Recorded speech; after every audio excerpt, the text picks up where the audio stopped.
Hello, ladies and gentlemen, and welcome to Saturday Night Debate on FOL, that's focused on Liberia. My name is Dennis Jar, and we are broadcasting from Atlanta, Georgia. In tonight's edition of this debate, we are going to be looking at one key question. If presidential elections were held today, who do you think is going to win and why? To do this, I have my co-host or co-moderator, Mr. Anthony Sie. Mr. Sie, welcome to the show. Dennis, thank you. Debate is always one of my favorites, and I think we have the best debaters here tonight. And I want to take this time to welcome Liberians across the world to focus on Liberia Saturday Night Debate. Let us get started. In today's debate, like Dennis said, we are looking at the road to the executive mansion, that is presidential election 2023.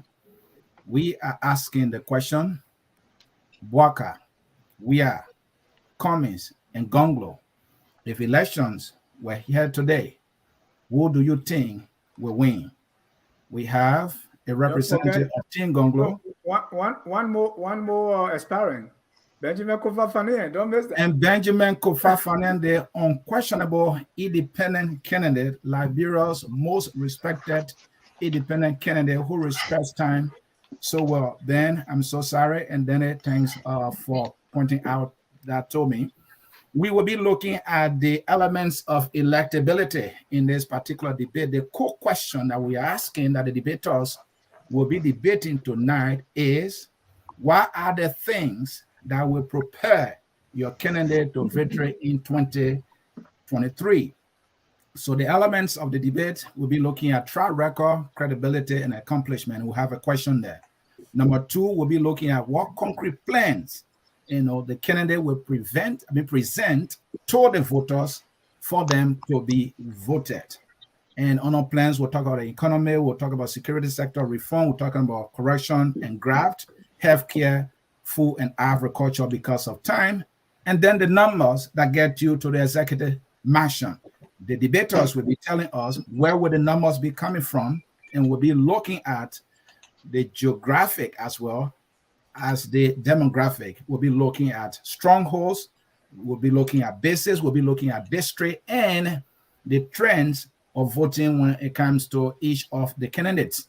These are the areas we will be looking at in this particular Saturday night debate. I'm Anthony Sie, and Dennis Jar is over to you. Let us get started.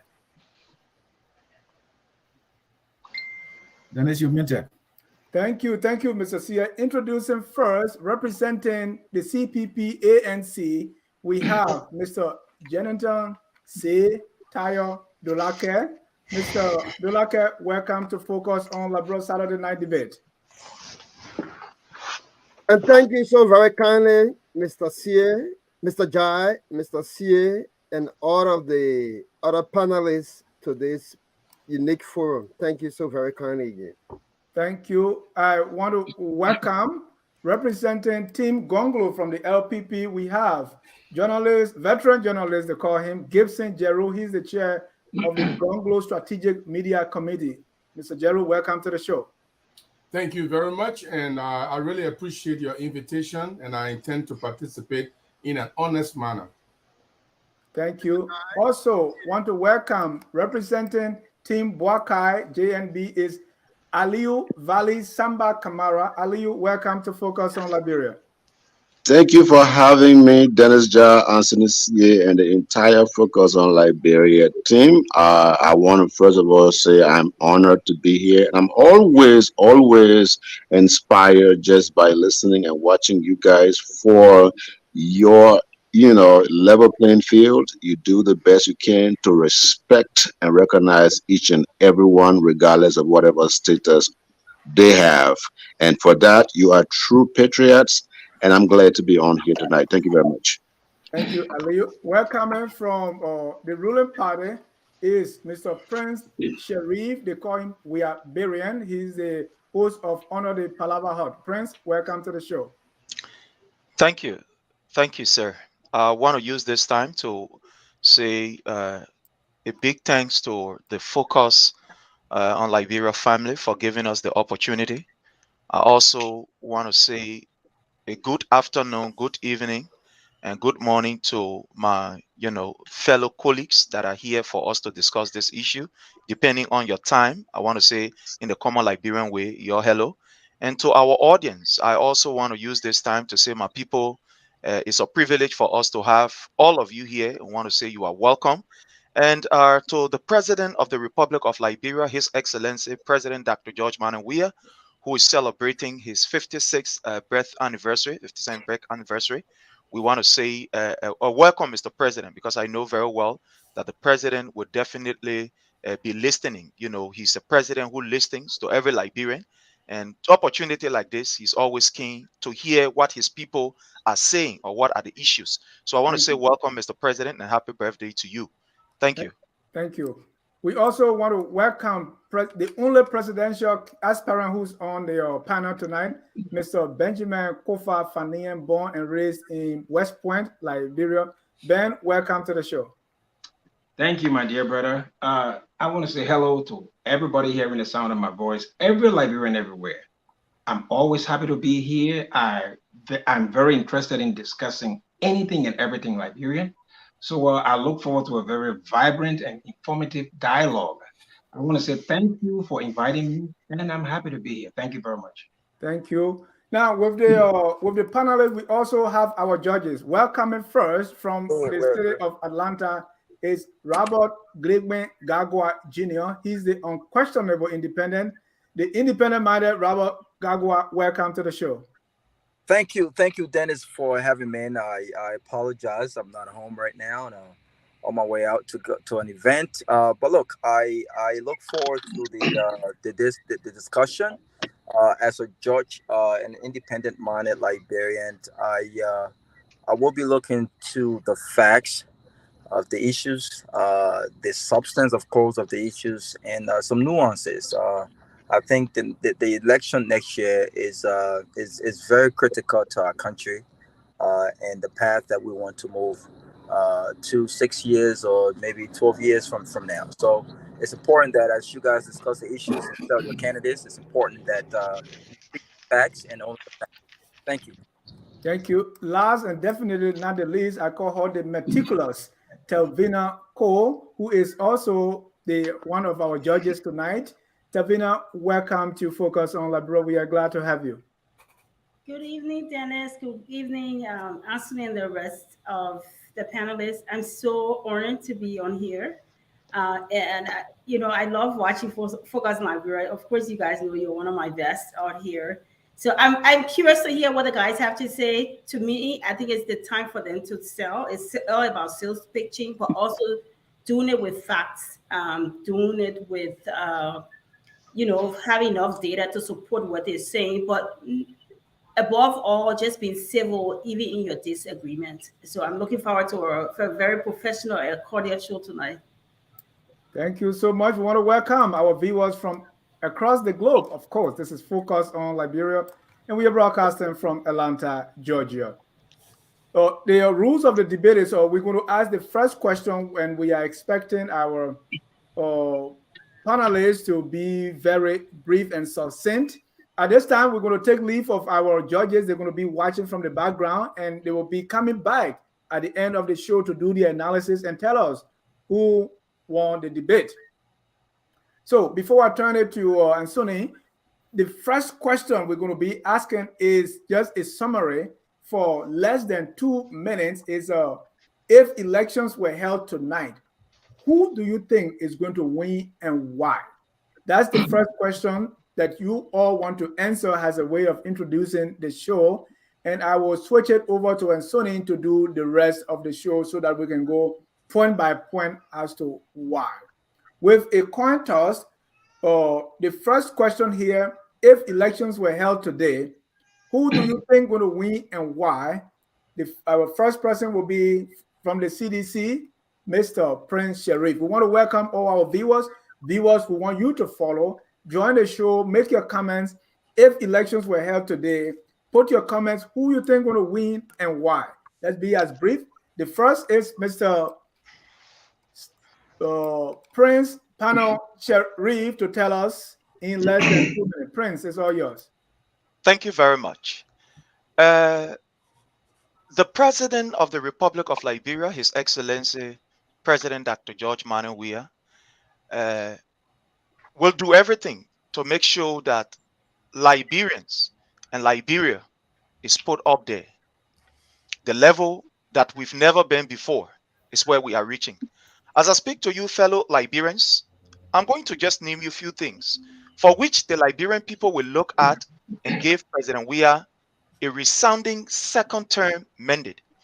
The first time in the history of the Republic of Liberia, we have the 14th Military Hospital in the Republic of Liberia, first of its kind. First of its kind, when you look under the health sector, we have the Emirate Hospital that is in Bapolu, a place that one will never think about, that even the government of Liberia will be a clinic there.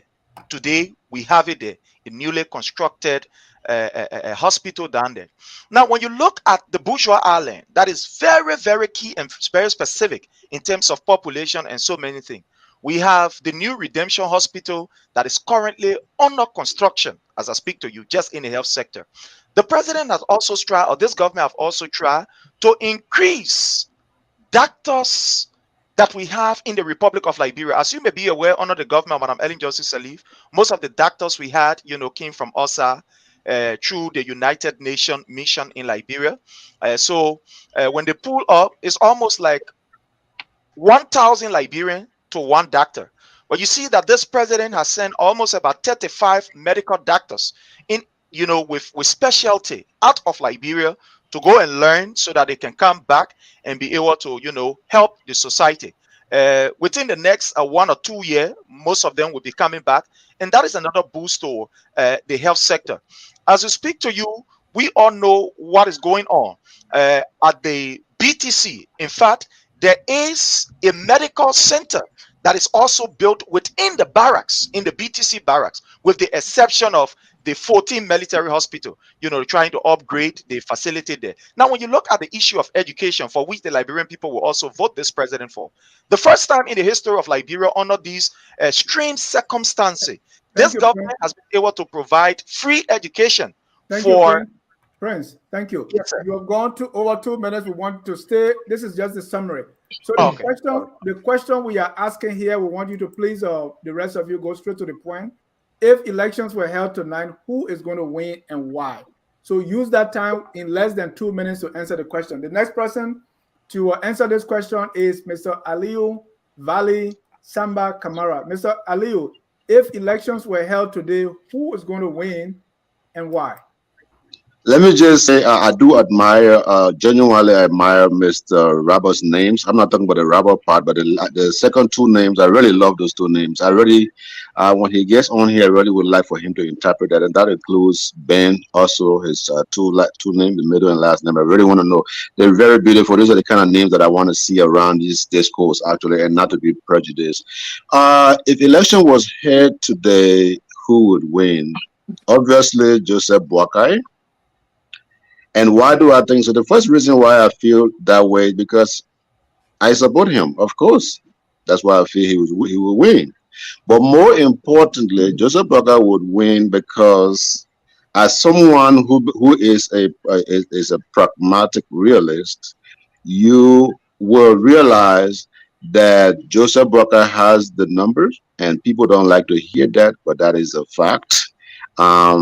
Evidenced by that, every poll conducted in Liberia today within the opposition, amongst the opposition, Joseph Boakai comes up with the flying color, and not just lower margin, significant margin that differentiate between him and the person who follows. So Joseph Boakai would win the election if election was held today, because the Liberian people believe, they trust him, he's been tested and proven. Thank you so much. Thank you. The next is Mr. Jonathan Tayo Dolake. Mr. Dolake, if elections were held today, who do you think going to win it and why? Thank you so very kindly, and thanks to all previous speakers and speakers who will come after me. It is important to have this conversation. And if elections were held today, it is well defined that Mr. Alexander Benedict Cummings, in my mind, will be the man to take on the helm of leadership of our country. And the reason is, which bring us to the why, is because of the lack of the following within our political period over 175 years, and we are struggling with it. The lack of will from the leader to combat corruption, which is the menace that are eating us over the years. The will to also have innovative ways to create jobs. Mr. Cummings will bring that on the table because he has a lasting and good level of experience when it comes to creating jobs from the private sector perspective and combining it with his interaction with Liberian geopolitics. We need agricultural improvement within our country, not always talking about subsidy, but as looking for mechanized manner and form in which we can create innovative way within the agriculture sector so that we can start to export rice than just always importing. Means by which to modernize our healthcare system. And how do we do that? Is not only to talk about the issue of curative, but also preventive measure. And so among the many things that including education and expansion through STEM school systems for Liberians to be encouraged towards the sciences, and through vocational training for people to do different mode of education other than the traditional education. These are among many reasons why I believe Mr. Ellis Cummings can become the president if election were to be held today based on the level of corruption we have had. Thank you. Let's go to Mr. Jeru Gibson. Mr. Jeru, if elections were held tonight, who do you think going to win and why? My understanding of this question is we have done all our campaign and we've come to the point of election. And with that in mind, Councillor Tiawan said Gonglo is going to beat all of them. Here is why. The CPP elements have destroyed themselves in the eyes of the Liberian people. They presented themselves to the Liberian people that they are not capable to unite this country in as much as they cannot unite a simple organization like the CPP. They have made a lot of bad decisions and the Liberian people don't want to see them anymore, more than what they are seeing. So Kian Gonglo has the political pathway to go to the presidency. He has the political capital, the numbers to back him up. And because he has no animosity with all the opposition party, as if Joseph Boakai is at the throat of Alexander Cummings and Alexander Cummings at the throat of Joseph Boakai, in which case both parties will not be willing to vote for either of the candidates. Tiawan Gonglo is the compromise candidate. And the only reason why George Weah is worried about Tiawan Gonglo right now is because Tiawan Gonglo stands a better chance to beat him at the ballot box, because Nima will vote for him, Moserado will vote for him, Grand Bassa will vote for him, and among all the opposition political parties, it's only Tiawan Gonglo who is going to get the largest number of votes in Grand Jeddah County. And this is a sign that George Weah is losing the Eastern region. Thank you so much. Let's welcome Mr. Benjamin Kofa Fanie. Ben, if elections were held today, who you think will win and why? Well, I believe Liberians will vote for me because of this very important thing. Liberians want somebody who understands the issues and who provides solutions to the issues. Let me just say one thing. You know, Prince made an important point I want to stress on. Prince talked about the hospitals that are built in Liberia, but let me stress on this, because a healthy nation is the best nation. Once somebody is well, they can do anything. Now, let me say this. It is appalling right now. Liberia right now, we have a little over 298 doctors. 298 for a population of 5.1 million people. Let me tell you something. Healthcare should be affordable. It should be accessible. It should have quality. Now, the rate at which we have healthcare in Liberia is very appalling. Liberians are dying. Right now, as I speak to you, it's one doctor matched to 15,000 Liberians, one doctor to 15, and that is unacceptable. So I think somebody who understands the numbers, somebody who knows actually the problem. You see, when we come on this kind of show, it is good to give Liberian facts to kind of showcase that you actually understand what is transpiring. So I think Liberian will vote for me because for the past few year and a half they have been behind me and they have seen that I have a grasp of the issue. I understand it because the numbers don't lie. So I think Liberian will vote for me. Thank you very much. There you have it, ladies and gentlemen. This is Focused on Liberian and it's Debate Friday. I see Mr. Tia, the political bulldog, is smiling. We have barely a year, just a little, tiny little bit over a year for elections, and we are having the discussion tonight. Mr. Tia, back to you. Let's go into the specifics. Then they're talking about the specific. Our first segment here will be on the issue of track records and accomplishment as well as credibility. To that, we have a question, gentleman, no lady here. So the first question here, and this time we're going to start with Benjamin Kofa-Fanier, who is the independent here. And the question is, what track records and accomplishments and credibility will your candidacy bring to the presidency for which Liberians should vote for you and that you will also be running on? Yes. The first thing I want to say is that is very interesting and I welcome that. Mm-hmm. I've always been saying this from time immemorial. History is made by ordinary men and women doing extraordinary things. Mm-hmm. It's not the PhD you got in the bag. It's not where you worked before. It's your ability to motivate, to inspire, and to lead people. For the group that we have right now, the crop that we have right now, they don't have that capacity. They don't understand what the issues are, and they cannot provide the solutions that Liberia need. Let me just go one step ahead. Right now, the most important thing in Liberia right now is the economy. I've listened to all of these people, Gonglo, Cummings, George Weah, everybody. No one seems to understand it. The issue of the economy, and no one is even providing solutions. I have a perfect blueprint laid out in terms of reviving the Liberian economy, and I'm going to showcase that out here. Liberians are going to vote for me because they will listen to what I have to say to them, and they will understand I mean what I say, and I am effective, and I will deliver change to Liberians. Thank you. All right. We will go to Mr. Juru here for Team Gonglo. Mr. Juru, same question. What track record, accomplishment, and credibility your candidate will be running on for president comes 2023? Councilor Tiawan Gonglo is the most credible of all these people that are in the race because he has been tested and he has survived the test. Councilor Gonglo has been fighting for human rights forever. He was 22 years old when he went to jail because of defending the rights of Liberians.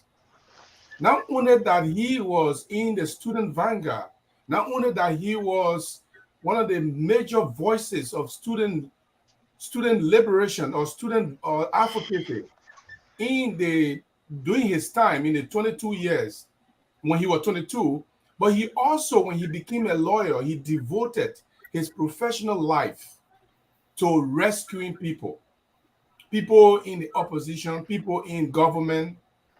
They can all testify. Akara's grave will thank God for Tiawan Gonglo because he was released from jail by Tiawan Gonglo. Molba Molu will thank God for Tiawan Gonglo. Jefferson Koji will thank God for Tiawan Gonglo. And all these people, Tima Jirate, Ron Nessier, all these human rights people that have been in trouble. This is one of the many records that Tiawan Gonglo has set. But not only that, Liberian people right now, they are worried about corruption. This man was the special assistant to President Dr. Amos Sawyer. The same job that Magay was doing, and he got slammed with a like the U.S. Treasury sanction. But how McGill was stealing right in the glare of Liberian people. There's no record to show anywhere that he took money and took it for himself. In fact, at one point in time, he was sent on a trip for 14 days while he was still special assistant. This man spent 6 days, and the rest of the 8 days, he brought the money and took it to the Minister of Finance and said, I didn't spend the rest of the 8 days. Here's the money. That's how honest this man is. And then this man was appointed Solicitor General. This man refused to prosecute cases that the government have no basis. In fact, one time I was on the air with him at the True FM when Ambrose Miles made a suggestion that the government, like, there are some people who do not respect the rule of law and they need to be lashed in the street. And Councillor Gongo was in the studio with me that day. And he said, no, our government will not lash people in the street that speak against the government. I will not support that, and I will not recommend that to the president. Thank you. Okay. Thank you. You are out of time. Let's way out of time. So let's be very careful to stay within time. Go ahead. For 2 minutes. I didn't know. I thought it was just. Yeah, 2 minutes every time you have the opportunity to speak. Thank you. Yeah. Now let's come to the representative from the ANC, Jeniton or Dolake. You have 2 minutes. Same question. What track record, accomplishment, and credibility Cummings has that he will be running on for president? And thanks to all of you again. The track record of Mr. Ellis Cummings can be synonymous or opposite to that of what Liberia has dragged for the suffer over the period of time. And that track record is being free of stealings, undermining, and all of the shenanigans that will have a country that is so poor and trapped into abject poverty, and which comes on the brink of being not corrupt. That's the track record he brings to the process. Importantly, too, he brings a track record of managing among the many candidates, all experience of managing billions of dollars without misappropriation of anything. More than that, because of his understanding of global economy that comes from the background of corporate responsibility and knowing what it takes for a sovereign nation to get into conversation with global companies, he can break the in-between through his negotiation. And you can see these things through his track record of managing institutions over a period of time. And so these are excesses within our governance process that requires immediate and effective change by practical means. And that is why we are sanctioned today. And this is what Mr. Cummings, Ellis Cummings, stand for. He has managed the CPP, got a certificate, even those who break away before when it was strong. He critiqued national government on the basis of accountability. He has set the tone for national leadership, even to the extent to which he was prosecuted falsely by this kleptocratic government, and he's vindicated himself through the law and have a learning curve and an appreciation of what it means of the break of the rule of law, for which he wants to strengthen it along with other well-meaning Liberians in our country. Thank you, Mr. Dolake. Thank you, Mr. Dolake. Your time is out. We will come to the representative from Joseph Yumambuaka, the UP, Mr. Aliu Kamara. Same question. We're talking track record, credibility, and we're talking accomplishment. What is Waka running here? Yes, on this entire platform amongst the representatives, except George Weah, who has turned out to become a political and economic nuisance, Joseph Boakai is the only other person who has actually been trusted with government revenue, and every time he made good on it. Now let's go back just a little bit. As a young man out of college, Joseph Boakai was giving a supervisory position in the area of agriculture.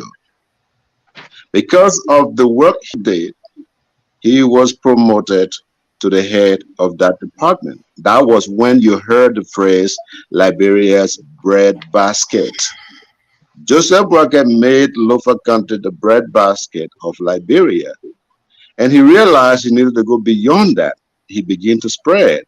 Ask the people of Nimba County, ask the people of Bon County. And because of that record, Joseph Brackett would then move to the Ministry of Agriculture, where he did not just invest in the soil, but he invested in the people who were cultivating the soil. Now, for example, Joseph Brackett invested heavily in the Agriculture Development Bank, thereby empowering Liberians economically, and we have living testimonials to these things.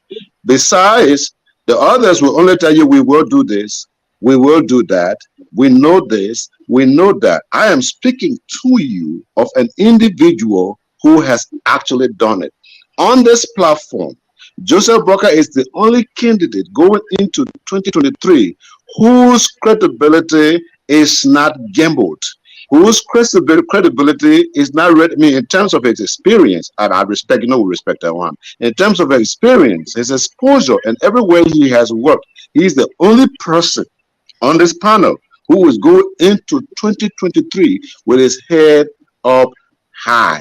Let me not take too much of your time. The reality is there, and you know it, I know it, even Jerome knows that Joseph Brackett has been tested and proven, and he's the only one on this platform. Tewan Gwangolo has never managed any government budget before. Thank you so much. Thank you, and I'm not sure that is correct, but I will leave it there. The Gonglo representative will correct that, but I just want to fact check you that is not accurate. We come to Mr. Prince Sharif representing the CDC and President Weah. Mr. Sharif, similar question, track record, accomplishment, and credibility. What is President Weah running on here? Thank you very much. If that question was asked, and based on the answer that today the president will be declared, I think President Weah have already won this election. Let's look at what people are saying. Almost all of the candidates here, one way or the other, have been in position of influence to affect Liberia, either in the private sector, in the public sector, or whatever sector. And all of them fail. When it comes to President Weah, look, my brother see, the Liberian people will not take that woman away from her grave that died in 1842 and bring her back. All of these people that are talking, you hear all of them are away. But when it comes to President Weah, the tangibles are there. You're talking about the issue of health, there are tangibles that we can point to. You're talking about the issue of education, there are tangibles that we can point to, my brother. You're talking about the issue of agriculture, there are tangibles that we can point to. You're talking about the issue of infrastructure development, there are tangibles that we can point to. You talk about the issue of strong policy to be able to build a very strong economy, the tangibles are there. What are you talking about that you cannot see the tangible? Now, let's just go into youth development. For a very long time, the young people were neglected. Oh, not this government. This government is taking the issue of youth capacity building very, very seriously. As we speak to you, $13 million is about to be raised in order to be able to address the issue of the disadvantaged youth in our country. You look at the issue of education, I need not to go further. Today, the high school students are benefiting from this particular government in the midst of economic challenges. Today, we have students in the high school that can take their WAS and their WAEC without paying a dime. The WAS. Today, they can go for Saturday class without paying a dime. Today, my brother at the University of Liberia, Omegbangwaguri, can enter the University of Liberia and don't need to look for school fees as we did yesterday. My brother, these are the tangibles that we are looking at and that the Liberian people will elect this president for. Thank you. At this time, we will be going to Ben. I see your finger up. Yeah. So hold on, guys. Thank you, Mr. Sia. We're going to give each of you 1 minute each for your response, rebuttal, or counterpoint, whatever direction you want to go in. But please observe 1 minute. Let's start with Benjamin Kofa Fanian. Yeah, the first thing I want to say is almost everybody spoke here, but the realities don't match, I mean, some of the things that were said. As we speak right now, I'm the only one. I'm the only one who has a functional website where you can go and see my blueprint, my vision for Liberia. Gonglo has none, Cummins has none, and George Weah has none. So I'm the only one who you can actually go to my website and read. There's documentation. I will tell you this. To move Liberia ahead, we have to have documented pieces of evidence to back up the things we're saying. Now, Cummins can say anything. Waka can say anything. How do we hold them accountable in the next few years? We can't go and trace Facebook. There should be documentation in terms of what our blueprints are, where we intend to take Liberia. Last thing I want to say, the numbers as we speak, the numbers don't support George Weah re-election. The numbers don't. Let me tell you why. There are something, the white folks call economic indicators. All the indicators are bad. When somebody comes to me and say, I want re-election, they must come to me bringing something to back their request for re-election. The data don't match re-election. Thank you. Thank you, Ben. Your 1 minute response is over. And then what you said is not accurate. We have to fact check you. I know Ewon Gonglo has a website that is working. And Ben, I just checked your website. Maybe the browser I'm using is not correct. Your website is down right now, so you want to check that. I wanted to point that out. Let's go to Mr. Juru for his 1 minute response. Mr. Juru, it's unfortunate that the government of Liberia will be flagging development in a way as if to say it was government projects or government-owned initiative. All of these projects this brother is talking about, these are UNDP, African Development Bank, IMF-sponsored projects. If George Weah leaves today, those same money is going to be available. These are not George Weah initiative. These are not monies that George Weah took from his government, took resources from government revenues, and carried out these projects. As we even speak, Redemption Hospital has just been down recently because of there was a nurse there who was even crying on Facebook, asking the government to help because of lack of drugs, and called it a death trap in Redemption Hospital, in Roberts International Airport. It's even dark. It was even dark to the point that all the airlines canceled their flight to Liberia. International airport. This government is incapable of managing the international airport to the point that international airlines are canceling. This is the incompetence of the government that lost its focus. Thank you. Jonathan, your 1 minute response, please. Thank you so very kindly. My response, firstly, I listened to the listing of the CDC representative or the person representing the George Weah administration in terms of what he wished that Weah had succeeded in doing. But let me quickly say that when we talk about health, we have to take into consideration several factors. If we go back to the infant mortality rate as we speak, the infant mortality rate currently might be standing at around the neighborhood of 58.1 deaths per every 1,000 live births. If you were to backtrack up to 2017, you can argue it as to whether it is the fact. Health is not just in building structure, it is in having the appropriate services meant to enhance the forward march. That is why the Cummins Africa Foundation, which is a non-political institution, but understands the gap within our health sector, has contributed millions and millions, and it can be accounted through the different assorted medical facility things that he has brought into the country, services into the country. And so I don't want this conversation to be about on website and not website. Website is a tool to inform us, but at the same time... Thank you, Jonathan. Are you conceding that your candidate does not have a website as yet while he's running for president? But thank you. Your time is out. We will come to Aliu here, representing Team Waka. Aliu, your 1 minute respond to any of your fellow debaters, please. Yeah, let's set something straight. Tawan Gongolo, again, let's set the record straight. Tawan Gongolo is one of my favorite people, but he has never, again, managed government resources. Let me just correct you there, Anthony. If you're talking about the Liberia Bar Association, whatever fund goes over there is not government resources. If that's what you're talking about, he was labor minister, he did not manage government resources, and he was attorney general, he did not manage government resources. So let's clarify that. But Joseph Nyuma Boakai, of everybody on here, he is the only one who knows what it means to be president.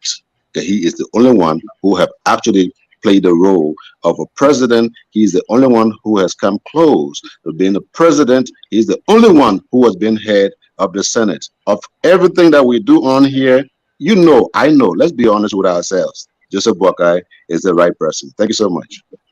I like to rebut to him, but anyway, I can let it go. 30 seconds. We're allowed that. 30 seconds, please. It's unfair for someone to say if you're a labor minister, it means you don't manage government resources.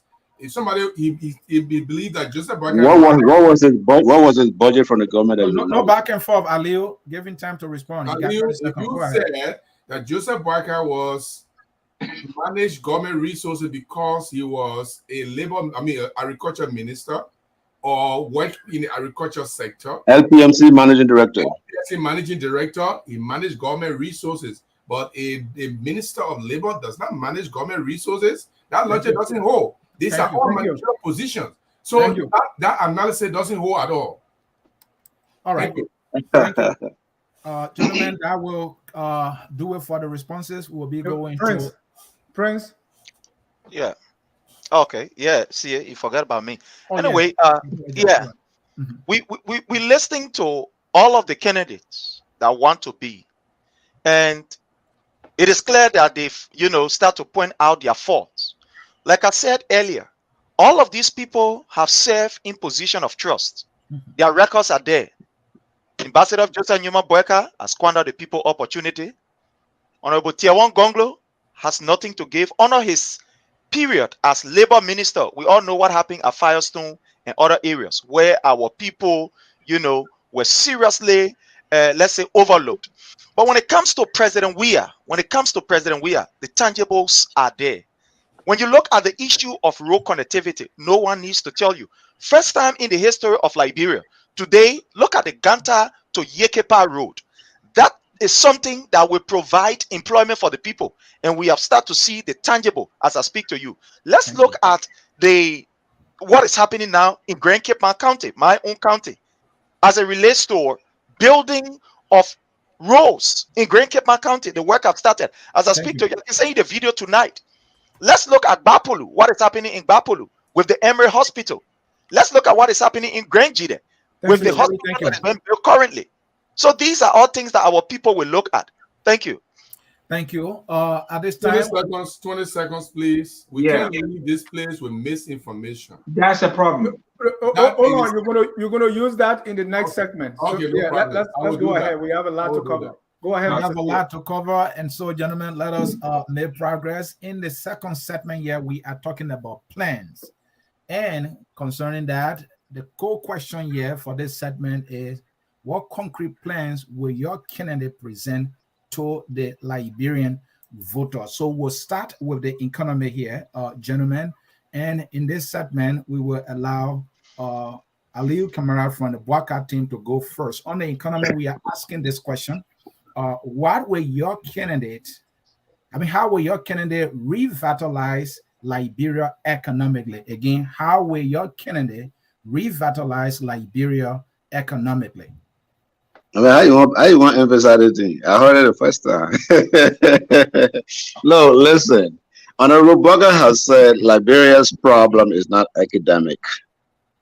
It is as simplistic as a third grade lesson.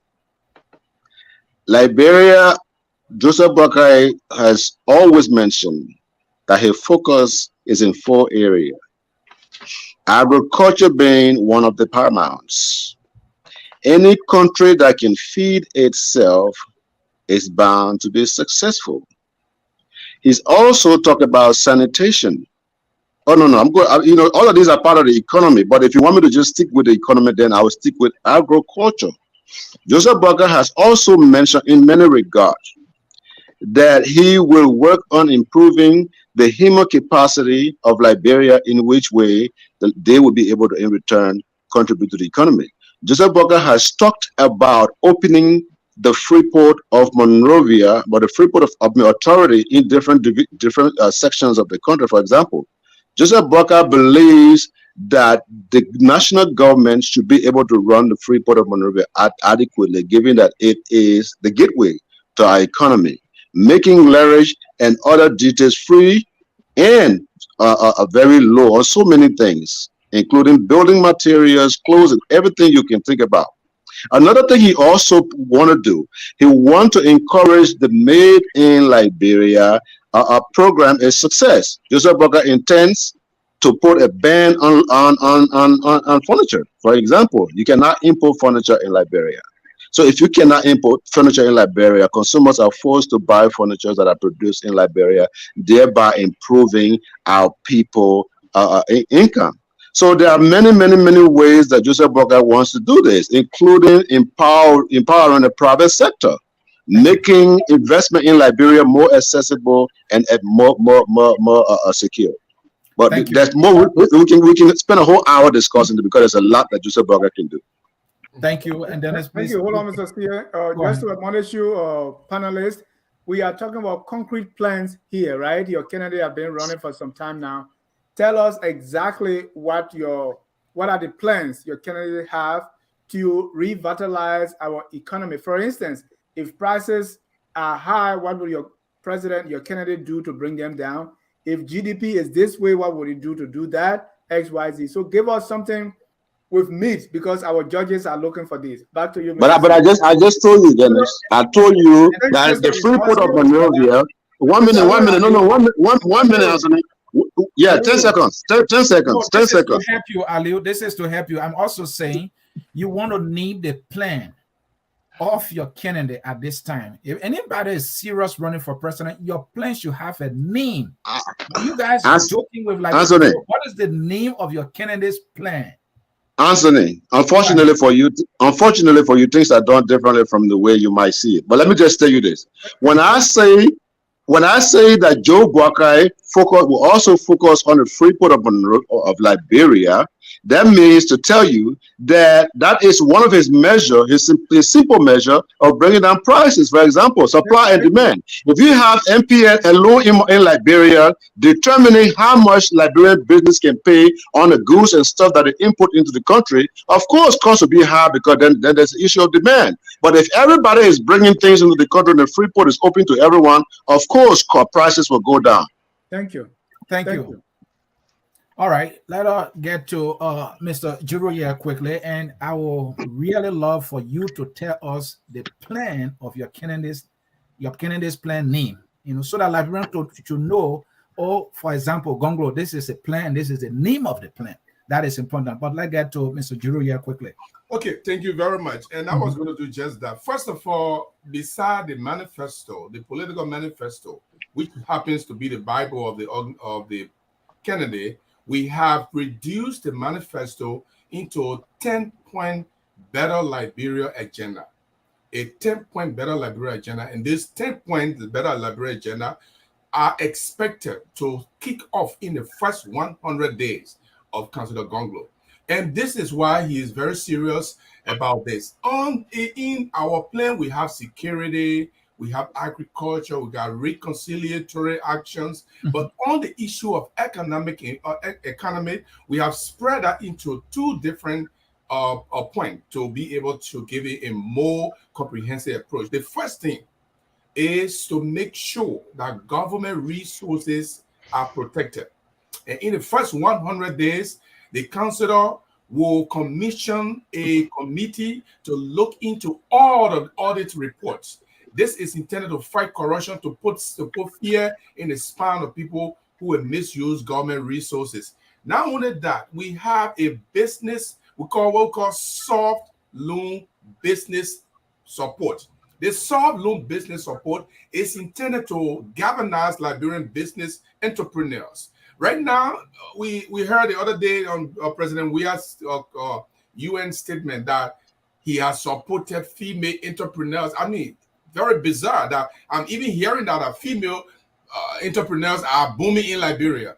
In this situation, in the first 100 days, a committee will be set up to study how the soft loan will be given to Liberian businesses. And then, in addition to that, this is the most important part that we want to. Every Liberian, every company that comes to the country, the company will be required to go through specific economic empowerment process for the areas that they are going to operate. Right now, we have a company in Grand Jeddah that are operating, that Grandians are not even employed. People come from Morovia. They take their employees from Morovia, and people in Grand Jeddah are left. For example, Anthony, thank you. To carry the wood. To carry the wood. What Grandians can carry wood? Why take people from Morovia? Because the president is not paying attention to concessionaires. These people are doing their own thing in the Gonglo administration. The first 100 days, the committee will be set up to make sure that companies are tailoring their activities to support and empower the community in which they. Thank you, Mr. Juro. I know the president can step in, but that should be the role of the legislative of Grand Jeddah County to provide that oversight, because in any case, they might have been the one that ratified that agreement. Let's get to. I disagree, because the president is the controller of the concession agreement, and the president engenders concession agreement. So, Ellie Johnson Sirleaf reviewed the concession agreement and renegotiated them before she submitted them to the legislature. Well, of course, you are right too that legislature has a part to play, but the president has the reviewing power.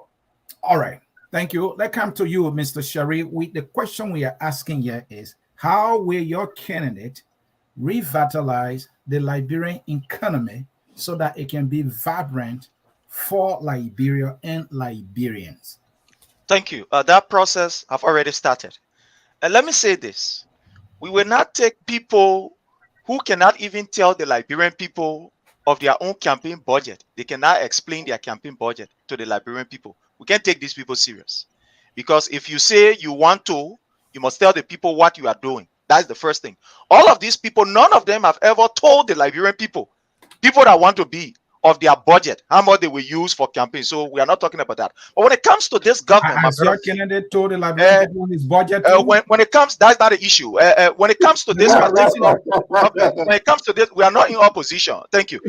When it comes to this particular government, my brother, see it. You see that this government has been very, very focused on stabilizing our macroeconomy.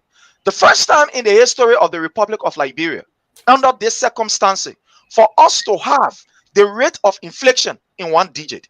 We had the government of Madam Ellen Johnson Sirleaf, with Joseph Newman Boyka and Councillor Tiawan Gonglo play a very pivotal role. We had inflation when we took over 30%. The records are there. Here are the spreadsheet that we are looking at. As I speak to you, you read the IMF report on Liberia, and the physical graphs are there. The numbers, they don't lie. Today, as we speak to you, the world is praising Liberia for putting in place the proper mechanism and those policies to be able to curb some of the issues that we have had. Look at the harmonization. Under the government of Joseph Newman Boyka and that of Tiawan Gonglo and Alexander Cummings, we had people taking $20,000 a month for pay. Where they were working in Jupiter, or they were working for Jehovah God. But today, under this government, we are able to see how best we can harmonize the salary, that at the end of the day will affect the men there at the University of Liberia, that will affect the children there that is in the high school, that today is affecting us. Let's look at resource mobilization. These are all macroeconomic stability that we are experiencing. Are there challenges? Yes, there are challenges. But with the step that this government is taking, my brother, I can tell you that the Liberian people are feeling the impact of this government. Project is being carried on. Domestic revenues. Yes, sir. And Mr. Sherry, quickly, what is the plan that your candidate will be running on this time? Does the plan have name? Does he even have one? You know, we have the Propo agenda. We have the PAPD. That is very clear. You all know that. And we are implementing as per the PAPD. And that's what I'm telling you. When you look at the macroeconomic stability, when you look at fiscal policy, you look at the government own, intervention in subsidizing our rice importers and the few importers. You see that these things are working. Thank you, Prince. They are all tangibles. Thank you, sir. Thank you, Prince. Just for the sake of our listener, what is macroeconomic stability? If you can just break that down, please, in 2 seconds. Yeah, when we talk about the macroeconomic stability, we are talking about the way to explain it in a very simple way. In your own country, the way the economy looking in your own country, in Liberia, that's what we're talking about, to make it to become stable. For example, when you look at the issue of rice, in West Africa, Liberia has one of the most less price in terms of rice, $13, as compared to Ghana, Sierra Leone. So macroeconomy talk about your own, local, in a simple way, economy. Thank you. It's obvious that is not your area, so we'll forgive you on that. Thank you. And also, Ben, whatever you're drinking there is finished. Why you keep drinking it? Go ahead, Mr. C. Yes, it's time for Ben. Ben, we're talking about revitalizing the Liberian economy. How will you do it? Thank you, sir. You see, when I listen to all the other guests on the show, I'm a little bit sad. The economy is the most important sector in a nation's life. I don't think people have an understanding. I will tell you this. The first thing I will do, I will put in what I call the frameworks that support a vibrant economic system. In Liberia, my brother, we do not have an economy. Let me tell you why. GDP, GDP in Liberia is a little over $625. The total Liberia, GDP is a little over $3 billion for 5.1 million people. That means, it tells me that there's no economic activities. There's nothing. Let me tell you something key. To structure an economy, the first thing is everyone within that space, citizens, residents, they must be uniquely identified. In America, they call it social security number. I should know Anthony Sear I should be able to distinguish Anthony Sear. Number two, I should have Anthony Sear address. I should know where Anthony Sear lives, because let me tell you this. Let me tell you why that's important. Look at the Liberian national budget. The real estate taxes, it's like $5 million plus. It is impossible. We have more houses in Liberia because we don't have the framework of the economy laid out. The government is losing a lot of money. So the first thing to revive the economy, you have to put in the framework. Let me tell you this. Maybe folks don't know, the economy is made out of three important elements. Let me list them down to you. First, you have extraction of your raw materials. Next, you have manufacturing. Then next, you have service industry. Let me tell you what is missing. In Liberia, manufacturing is missing. So we don't have enough export. Look at the numbers. We import maybe 10 times more than we export. So we do not have an economy. We have a crude arrangement of buy and sell. We do not have an economy. So what I would do, my first step would be to restructure, to put in the framework upon which an economy will be based. Thank you. Ben, before you go, we talk about leakages and injections in the economy. When leakages are more than the injections, economies go bad. How are you going to make sure that the injections are more than the leakages? In other words, your exports are more than the imports. You see, the first thing you talk about, leaks, most times you address that by digitization. You make sure that most of your payments, your exchanges, is done through digital means. You don't have a thing where, John Brown and Paulson will exchange cash. You cut that off. When you cut it, wait, one case. Talking about import and exports. Yes, one case here. I mean, say for instance, if I go to a spot and I pay cash, that cash probably might not reach where I intended that cash to. But let me tell you, the import and export, the only thing you have to do is you have to invest in manufacturing.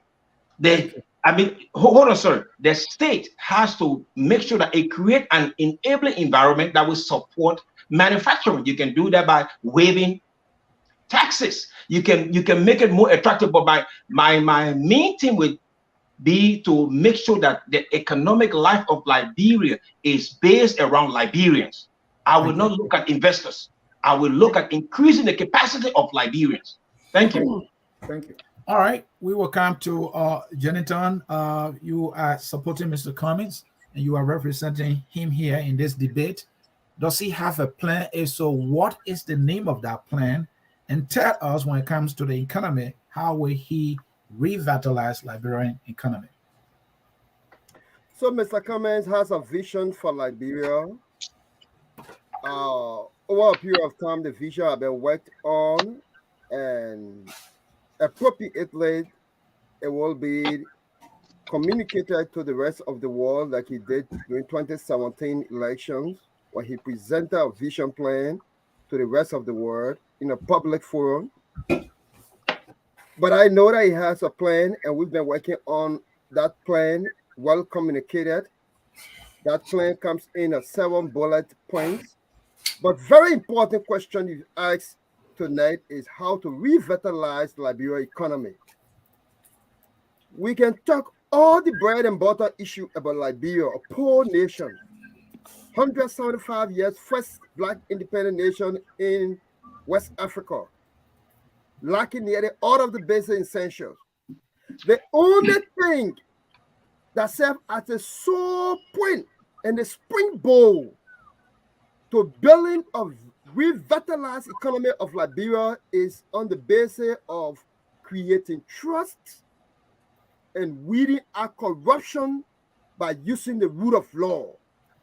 When you do that, by our measure, you attract investment and tie into your question that you asked Benjamin about injection, leakages, export, and import. And this is how Mr. Cummings intends to drastically deal with it. To deal with it, you battle corruption, you take punitive measures against corruption, you create a safe environment for both your private and your public sector, you attract people to come in to take on different development scopes within your country. By that, you are creating jobs when people feel trusted and the environment is safe and secure for people to invest in. Let me quickly say to my brother that when you're trying to create this kind of environment, for you to ask a question of CDC person, what is the campaign budget? We are not yet to answer the question of the National Elections Commission. Those instruments are presented to the Election Commission for all candidates who are contesting. And so it does not make any part of the taste of our discussion. Mr. Cummings and the CPP intend to drive development by creating jobs, looking into the agriculture sector, going into mechanized farming, reducing a huge importation of rice, seeing to whether we can cultivate farms within an enclave of where quota reaching and where we have seaport in order to add value to our product in Liberia. And that person who has that ability is Cummings because he has that background of private sector experience. So thank you, Jonathan. We're going over 3 minutes. Jonathan, thank you. And with that, Dennis, I think we should go to the next question here. No. Let's get on 1 minute era, please. Rebuttal, please. Okay. All right. So let's start with Aliyu saying he's tested for rebuttal here. Aliyu, you go first. 1 minute, please.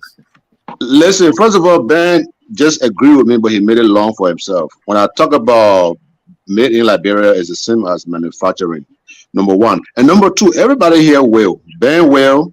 They want Gwangolo will based on his human rights advocacy.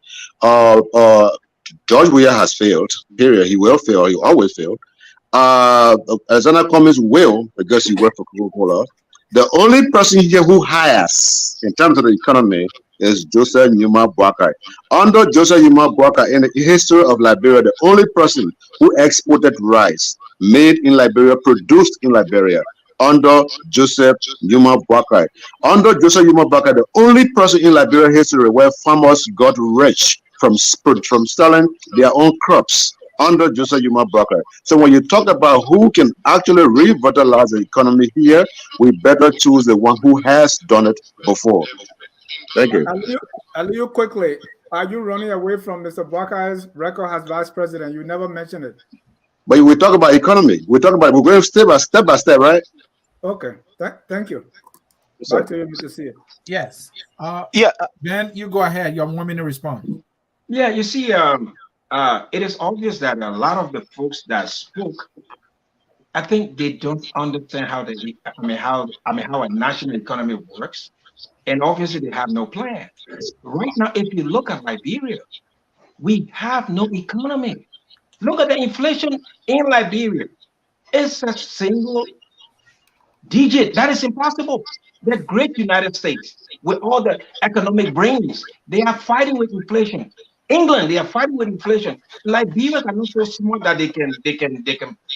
The numbers are fabricated because Liberians do not feel, do not experience economic growth, so they can fix any number. The Liberian economy needs to be totally restructured, totally, and the framework has to be built because everything everybody here said, it would not happen if the foundations are not strong. We have to build the structure of the Liberian economy. We have to rebuild it because they are absent. We can't measure anything in Liberia. We cannot. One last thing I want to say. Okay. When you get a job in Liberia, right, the tax form has to be uniform, just like how you get a job here. I mean, W-4. Everywhere you go, they give you that same tax form. Somehow, your income tax is sent straight to the government. But in Liberia, there is no structure. We have to put everything in place before we can move this thing forward. Thank you. All right, Mr. Sharif, your 1 minute response, please. Yes, sir. Like I said earlier, and this is something that is very clear to our audience here. Ambassador Joseph Numa Boyka made it very clear. With all of the support, with all of the money that came in, that he squandered that opportunity.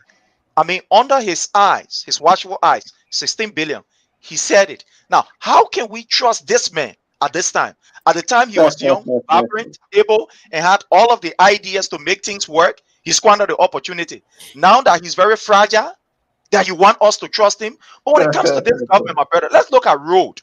Now, in order for us to have a very good economy, the issue of road can never be downplay.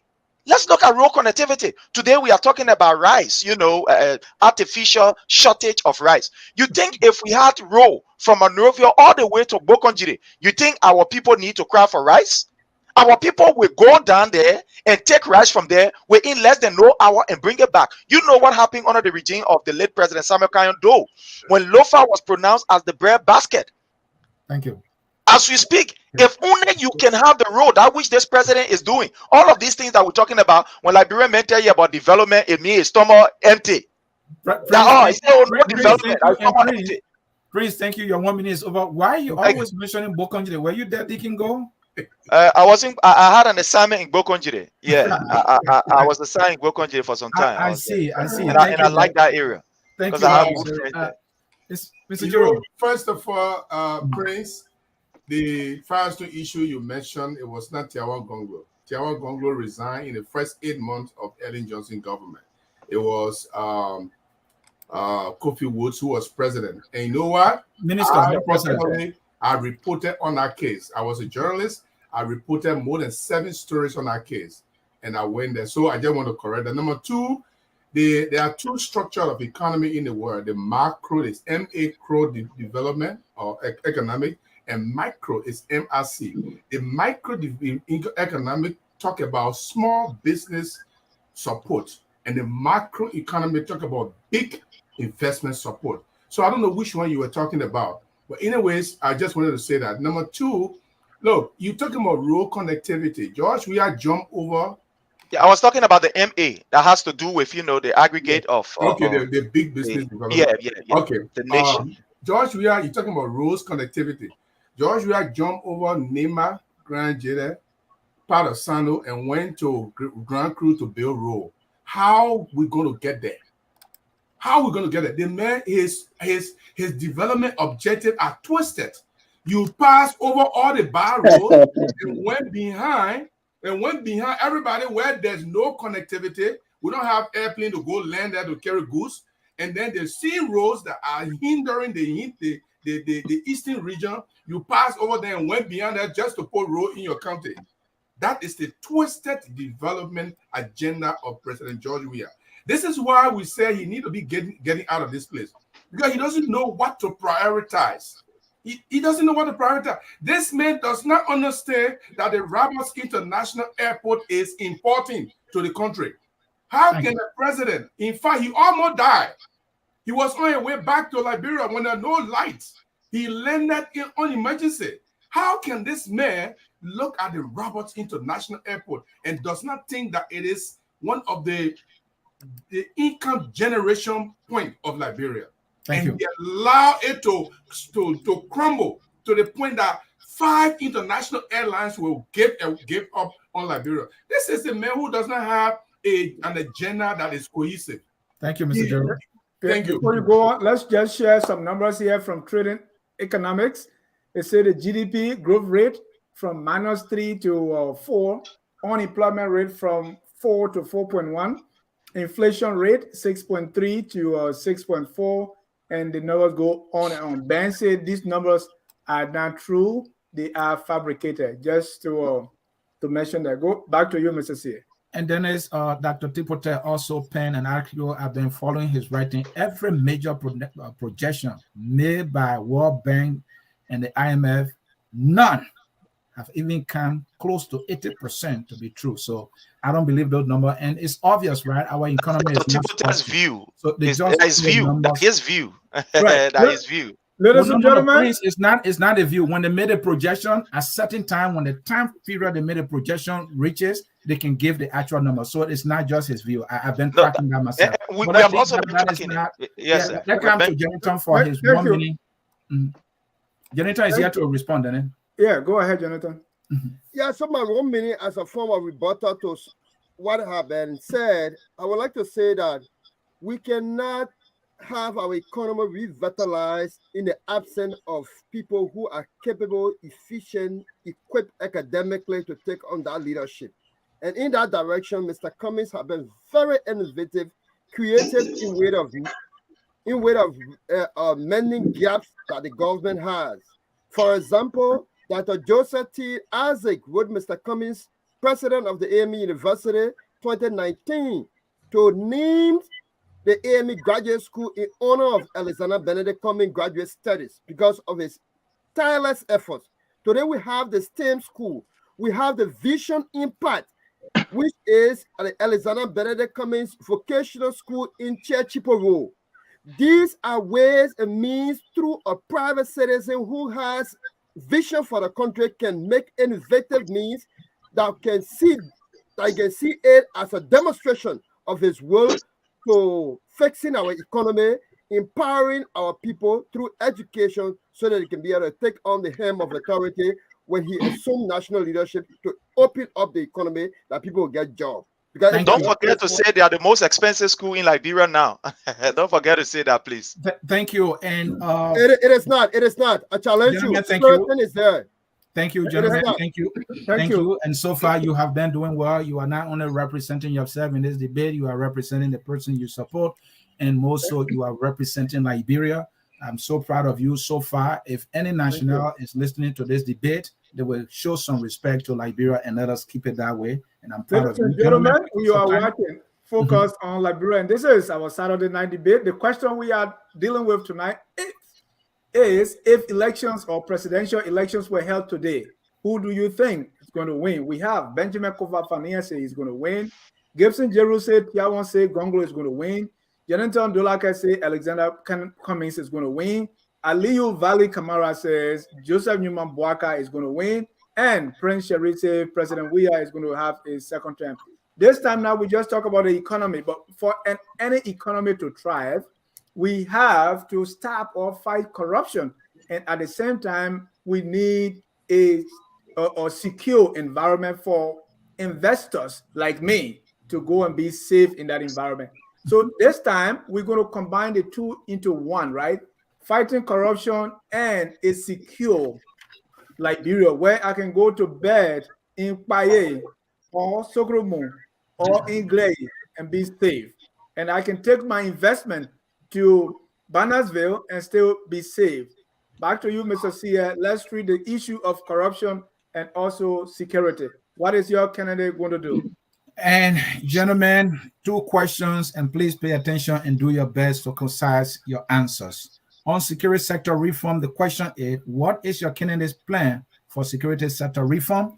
Then for corruption and graft, what is your candidate's plan to fight corruption and ensure transparency in government?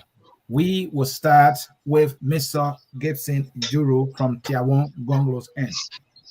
Thank you very much. And we are one of the very few political institutions that have come up with a 10-point agenda for the first 100 days. Other people have manifesto, they have their party manifesto, but we are the only political institution that have come up with the 10-point drive in the first 100 days, not just the lifespan of the presidency.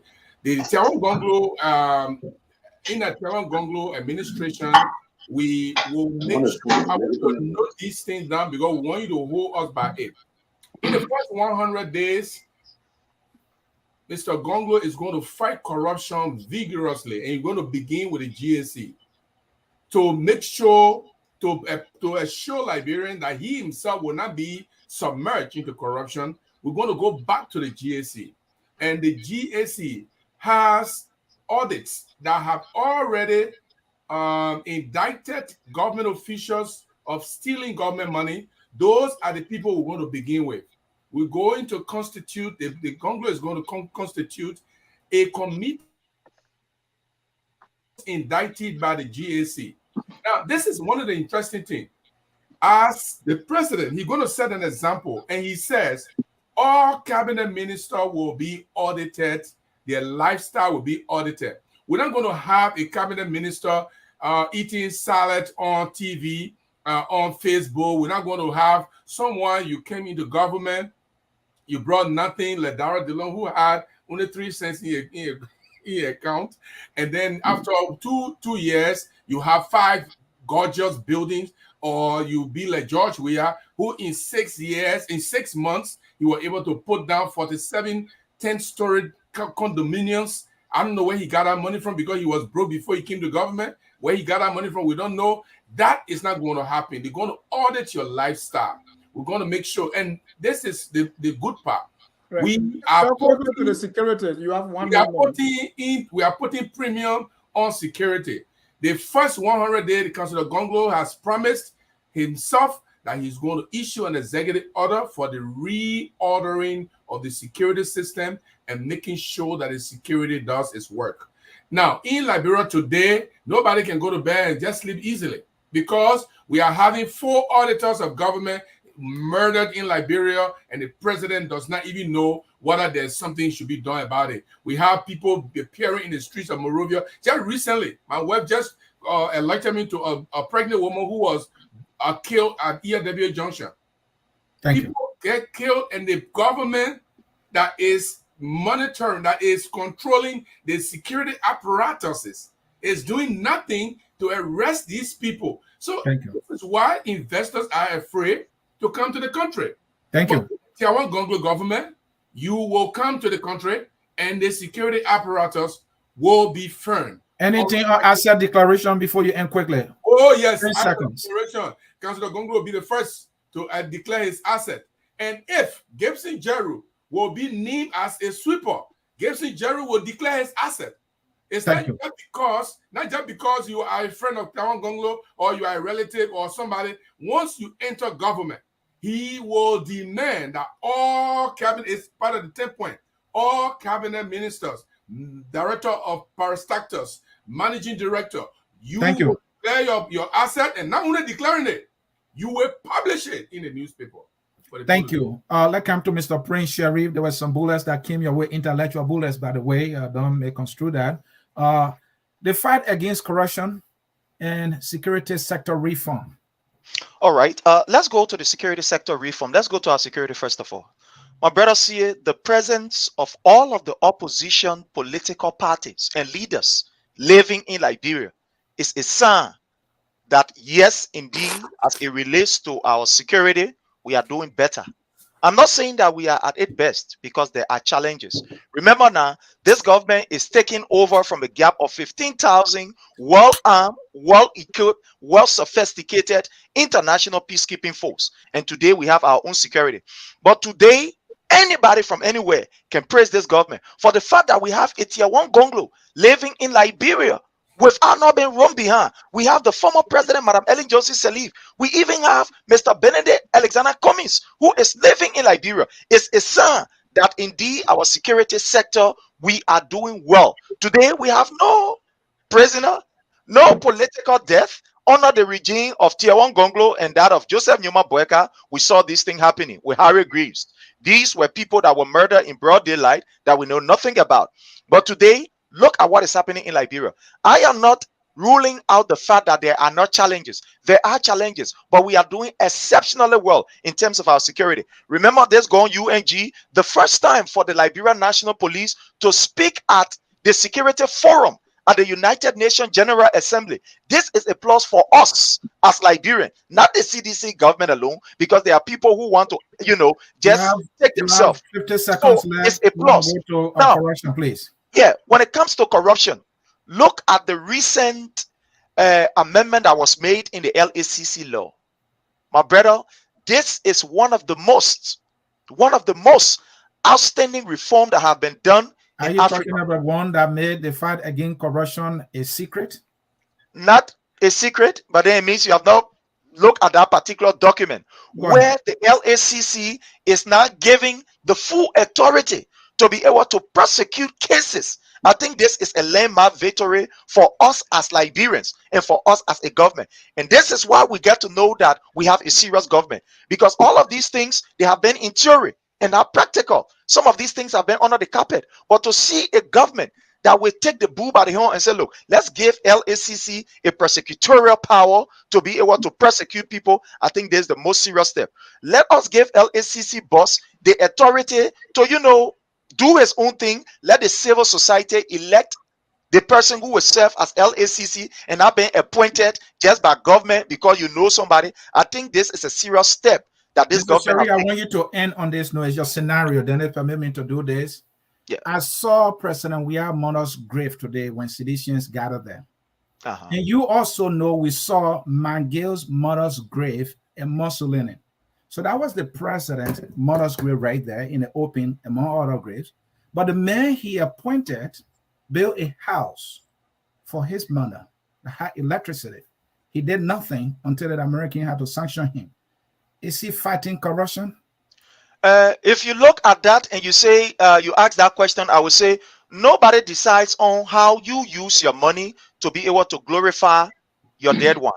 Nobody decide on that. Remember that Honorable Maguire was working in the government of Madam Ellen Johnson Sirleaf before even coming to the CDC. So he chooses how he can, glorify his mother memorial. So for you to look at a grave site and say because he built it that way, my brother, if I'm given the chance, I will put my mother grave in a diamond platinum, building. I will do that, because that's how I want to glorify her memorial. So you can look at that and say, based on that, it means the country is corrupt. Then it means that look at the grave of Joseph Jenkins Roberts. You know where it is built, right? Thank you. So you don't look at that and equate it to that of being corrupt. Thank you. Let's come to Mr. Benjamin Kofa-Fanning, the only independent, the unquestionable independent here. The fight against corruption and security sector reform. What's your plan? Yeah, the first thing I would like to address is corruption. I would like to say this administration has failed in this aspect because they lack the will to enforce the rule of law. First thing, as we speak right now, the LACC has indicted the agriculture minister. They have indicted her. I didn't do the investigation. They say she is, corrupt. She should be prosecuted. But she's still the agriculture minister as we speak. Let me tell you this. Under my administration, every appointee will declare their assets and they will make known the content of their assets. That is the default. Next thing, if the LACC or the GAC, which I will combine into one, if there's any investigation launched against you, you will immediately be suspended without pay, pending the outcome of that investigation. If you have been found to have to misappropriate monies, you will be directly sent to court. And what we will seek is restitution. That is, if you steal any money and you can't pay, you will forfeit any asset that you own. If you own a house, you own a car, we will sell it to repay what you stole. I will tell you this, we shouldn't only talk about these things. We should be bold, we should be firm, because for Liberia to move ahead, we have to institute the rule of law. The next thing I want to go to is the security sector reform. It ties back to the economy. Everybody needs to be uniquely identified. Anthony Sia living in Liberia needs to have a social security number. If Anthony Sia is involved in crime, how do we know who Anthony Sia is? We don't know his social security number. We don't even know his address. There's no address for Anthony Sia. So first thing we're going to do is we're going to enforce our rule of law by giving everybody a unique identifier, and we are going to enforce the national address for everybody. Then when we can identify everybody, we will increase the capacity of our policemen. Right now we have 4,100 policemen in Liberia. I mean, look at the population, 5.1 million people. And listen to this, this will hurt you guys. 65% of the 4,100 men that we have, they are assigned in Monserrate County. I mean, what happened to the rest of Liberia? So what we have to do is we have to increase the capacity, increase the size, give them the equipment and the tools they need to do their job. But to do that, we have to institute what I call the framework upon which the new Liberia will be built. Everybody have to be uniquely identified. Everybody have to have an address, because I will tell you this, we have to be able to do background check before we give people jobs. Thank you, Ben. Thank you. Mr. Aliyu Kamara, Tim Waka. We are talking security sector reform and the fight against corruption. What specific steps your candidate got set to go? You are muted, sir. Oh, okay. Hold on, it's my fault. Go ahead. Can you hear me? Yeah, you are loud and clear now. Go ahead, sir. Okay, my candidate, Honorable Joseph Yumabakai, plans to attack corruption through twofold. One, the rule of law. Two, technology. You know, Honorable Bakai believes that there is no way you can not eat the cassava leaf, but then leave the cassava leaf in the presence of the goat. Of course, that is not going to work out. In my company, the fiscal year ended yesterday, September 30th. I went into my system and realized that we made $13 million in the last fiscal year. I made a chunk of that money for the company, but never saw a physical one day. So if you don't give the cassava leaf or put the cassava leaf in the presence of the goat cannot steal the cassava leaf. What am I saying? Digitization. And I'll give you simple examples. For example, Anthony Sia sends a vehicle to Monrovia. All Anthony Sia has to do is to go to the custom and every other duty website right here in America, pay all of his duties, get his code and his receipt. Anthony Sia gets to Monrovia, all he has to do is just walk in the port, shows his code and his receipt, and drives out with his vehicle. Simple as that. Can nobody steal when they don't have access to the fund? The rule of law, Liberia is not short of laws. The laws are on the book. All we have to do is implement those laws, and Joseph Walker intends to implement those laws as far as anti-corruption is concerned to the fullest. So national security. The first thing Joseph Walker intends to do in national security, first of all, is to decentralize national security. Liberia might be only 43,000 square miles in the eyes of many, but it's a vast territory, so to speak.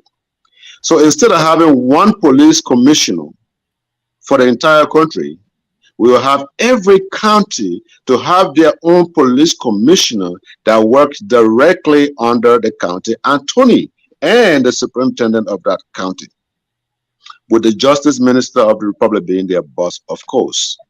Once we do that, we have to equip and empower them. Technology, again, technology is very, very vital. They have to. Aliu, Yes, may sir. I interject here? I have been following these candidates because of my work, and then it's allowed me here. I've never heard Kennedy Bwaka talk about anything technology, and I'm hearing that. I am here representing Boca, right? Okay, I hope you are not just saying something you want us to hear, and that is I coming know, from the I know. field. I am representing So Boca. you are adding, right? Leave the apprehension. So you are adding, right? I am representing. No, I did not say that. I said again. Let me say. I am representing Boca. Whatever I say here represents the aspiration of Honorable Joseph Yuma Boca. All right. Now, Just now, Maybe Bwaka get plan at for the into top. technology. say that again. I said, just add that to the Bwaka's plan. You should make that No, suggestion. I'm not adding. Mm-hmm. I'm not adding nor subtracting. All right, thank you. Okay. No, I'm not done yet. I'm not done yet. Go ahead, Aliu. You have 30 seconds. Okay. See, and that was deliberate. It was deliberate to get me off track. But anyways, so we decentralize security. We equip security. When somebody talk about Liberia is doing very well in security and this and that, I go to Liberia every year. No year passes by. If anybody say that person there, I think they living underwater. Okay, so we need to incentivize the security forces, and then I will agree with Ben partially that in order for the security to be more effective in terms of criminal investigation, crime investigation, we need to be able to identify not only citizens but residents and those who comes through and out of the country as well. Yes, sir. Mr. Aliu, before you go, let me ask you this question. First of all, Mr. Bwaka is a parable man, so let me say not because Billy go get beer older than cow. You know that Mr. Bwaka is the elder in the room here. But is there all these things that you are listing? Will you say that Mr. Bwaka, what was his contribution under President Sirleaf, or you are saying that he had a no say at all? What was his contribution? Are we on a new topic, or you just want to add that? No, his contribution to curbing corruption and revitalizing the security under President Sirleaf. What was his contribution? Or he didn't have but Dennis, that question in itself answers itself. Joseph Yuma Bwaka was the vice president of Liberia. As you ask these questions, you take Article 51 into consideration as you ask this question. Joseph Bwaka's responsibility was never to revamp the security. Joseph Bwaka's contribution. If he had none, just say so. We can I cannot say he had none. Like, under Ellen Joseph Sirleaf and Joseph Bwaka, Liberia police were restructured. They were at least respected. What was his contribution to that? His contribution was to advise the president. Thank you. Back to you, Mr. C.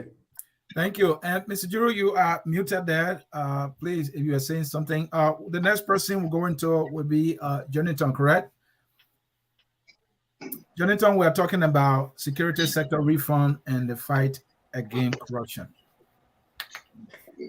Thank you, CA. Thank you. And thank you, Jar. Thanks to all those who have contributed to this conversation. But let me say again, this portion of this conversation is the nerve of the entire forward march of our country. And that is why I premised my argument when we came to the revitalization and even the introduction. I said corruption is a bullet point number one of the ANC, the CPP, and Tim Cummings' agenda, because it takes away from us so much. And just by reading the messages online from the Facebook, they are asking about impunitive measure, the question of impunity. And so what we have done to deal with corruption is not to sit like President Weah, that your minister of state will come publicly and say, though other postie, though I see, but I'm putting my own in use by building, because he has seen George Weah build homes in 2018. And so it was good to build his own home. We will firm against that. To be on par with Mr. Cummings, you have to work on your corrupt practices and making sure that that set of attitude is not within you to be within the enclave of Mr. Cummings. And so we're going to mobilize against that. That's why Mr. Cummings has said in his bullet points that there will be a corruption court to expeditiously deal with corruption. Let's go to the issue of security. Again, I told you to have the economy moving. You must have a secured environment, and it should be corruption-free that will create trust and confidence that people will invest in your country because your country is already poor. And so in that direction, you're not going to have a situation where you have the logistician of Nigeria, National Elections Commission, have gone missing. It is not to the concern of the president of Liberia, where auditors will die, and the first account of the president will be to insinuate I heard that the people are in their boyfriend. These are not things I'm going to consider. The reason why we are living is not necessarily because there are good security systems in our country, but because we are surviving the situation that is at hand.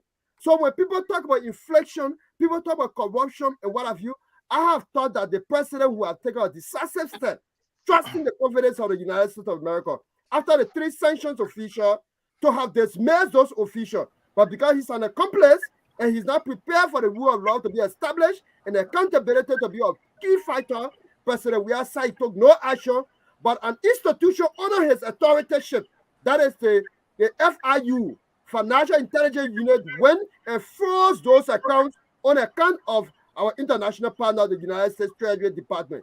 This is one-time corruption, and Mr. Cummings knows how to nip it in a rightful and appropriate place by taking exemplary steps. And the way to go about it is to be firm on it and prosecuting those who are corrupt.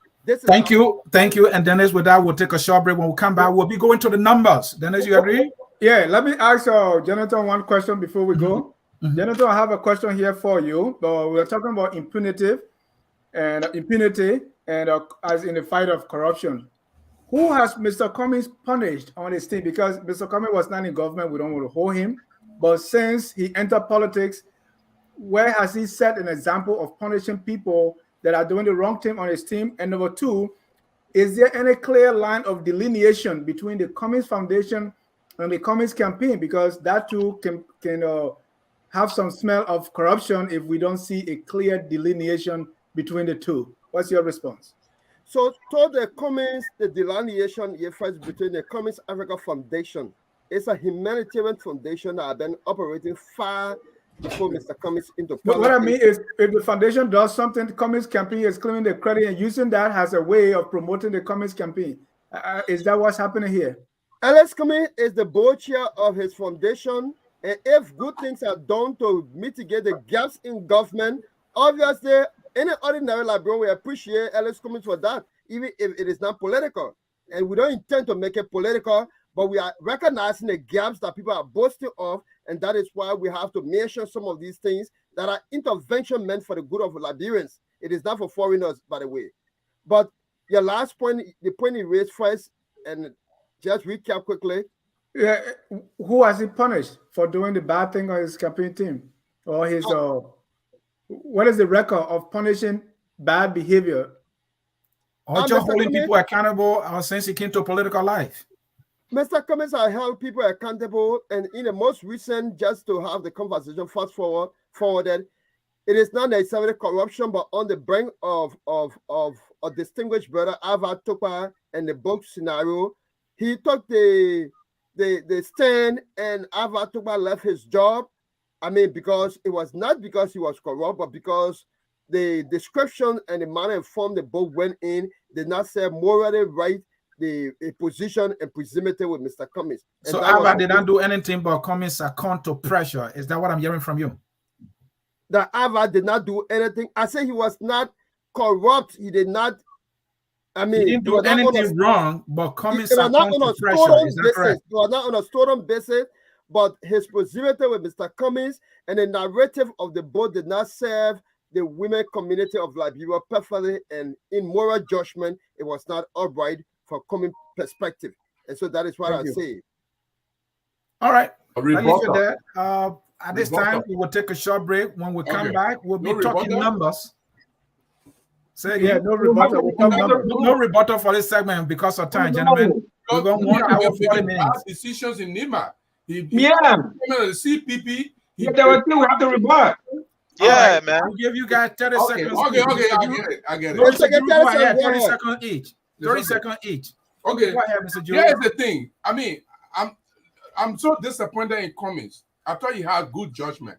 He always made bad judgment. As a chairman of CPP, when the Nima fiasco took place, they decided that they will go back on the drawing board to be able to do the primary again. He made a statement, issued a release, and then he was coerced by the other people, and then they took Ire Gonglo. So he was not coerced. He was not coercive in his thoughts, his activities. Number two, look at what he did. How can you see a divided Liberty Party and take and make the decision to take the current chairman to anticipate to be your vice presidential candidate? Bad decision. Look at what he did to Taylor Ure. While the election was still going on, Cummings came out and said Taylor Ure has already won. He could have called blockbath in Liberia. Bad decision. Look at what he did with Yeke Kolba. The man is a nuisance in Liberia. He told Yeke Kolba and talking on a nation tour. Bad decision. Cummings does not have a good decision at all. Thank you. Thank you. And Ben, quickly, 30 seconds. Yeah, I mean, what I want to stress out here, I want everybody to pay key note is that our leadership in Liberia, we lack the capacity, the ability to enforce our laws. We have every law in Liberia that is good. We lack the capacity. I think I am the only one who will be able to enforce the law to the letter. Let me give one last thing. As I speak to you right now, the NEC boss who will manage the next election, she has been indicted. The NEC boss, she has been indicted, but she's still on a job. The government is weak regarding corruption, and I don't see anyone speaking. I've written about it. I've said everything about it, and nobody else. The National Election Commissioner boss, she's an indictee. Thank you. But nobody's speaking about it. Thank you. Yeah, Mr. Sherry, they want force on your lap. What is your boss doing about that situation? Let me hear you. You know, it is comical when somebody want to print Mr. Cummings as a savior. Something happened right in his own backyard, where at his party headquarters, the Youth League, they took cutlasses, axe, pickaxe, and knife, what you can think about, and inflicted wounds. Up to now, Mr. Cummings is yet to even utter a word at his own party headquarters. But this is a man that's saying we should trust him. I'll give you another instance. Look at what happened right in the CPP at the court, where Mr. Alexander Cummings' supporter and that of the supporter of Joseph Newman Boyka, they went face to face. They fight, and police were even, they wounded some police officers. Up to now, Mr. Cummings is yet to condemn violence in Liberia.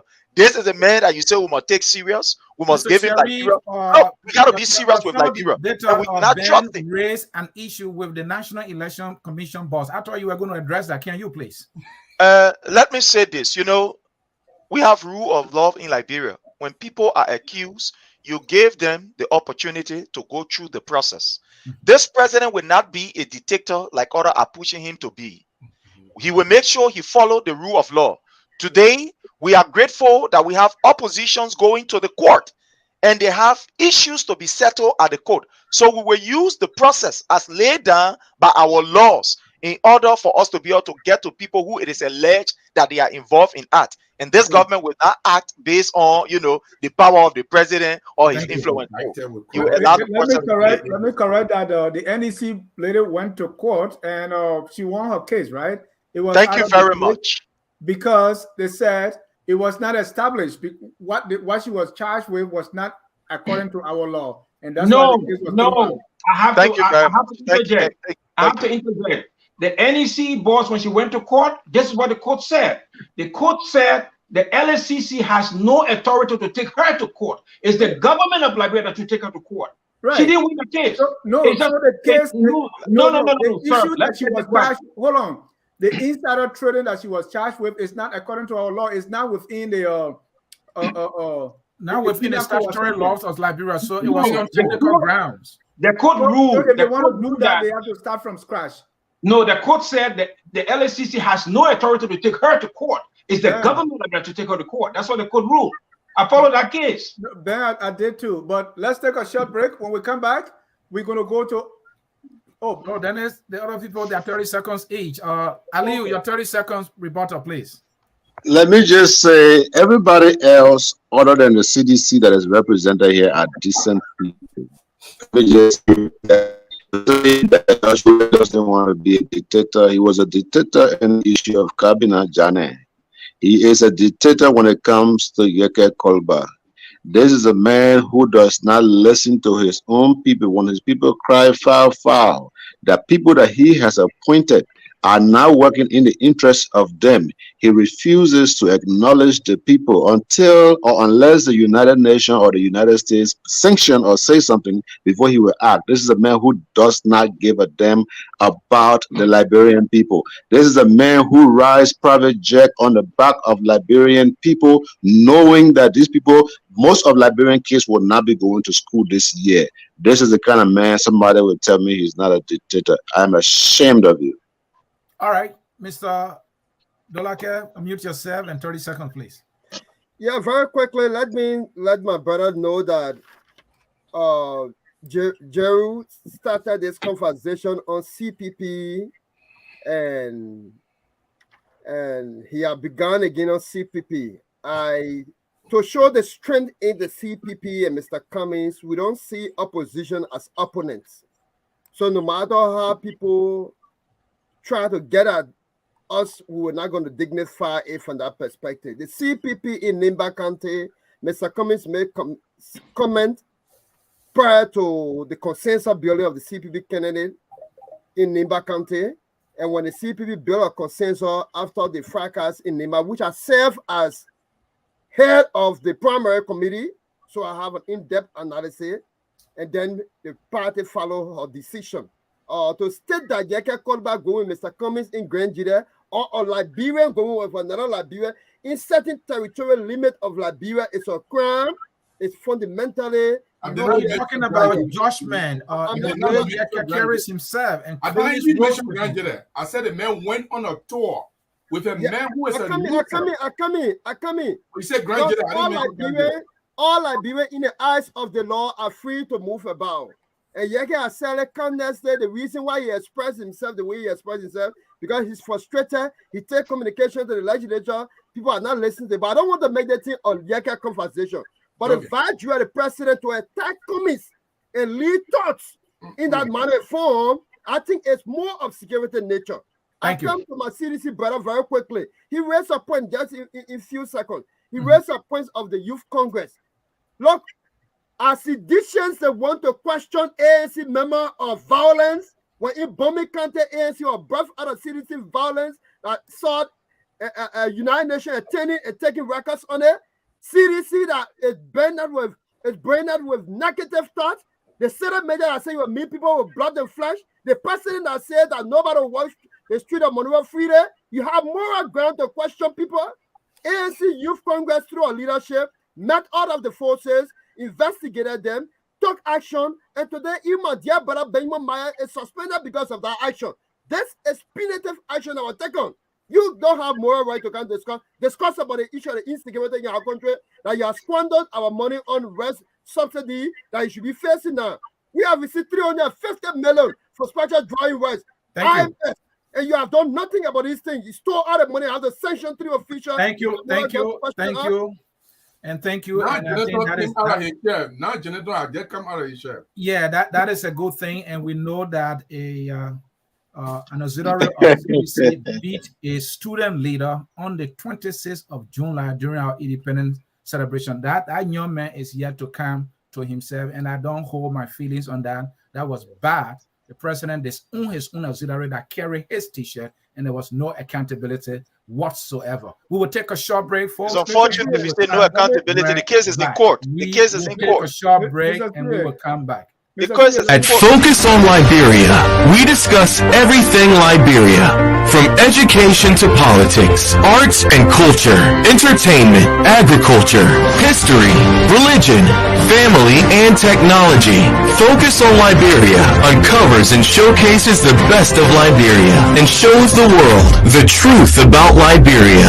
We educate, elevate, and promote all things Liberia.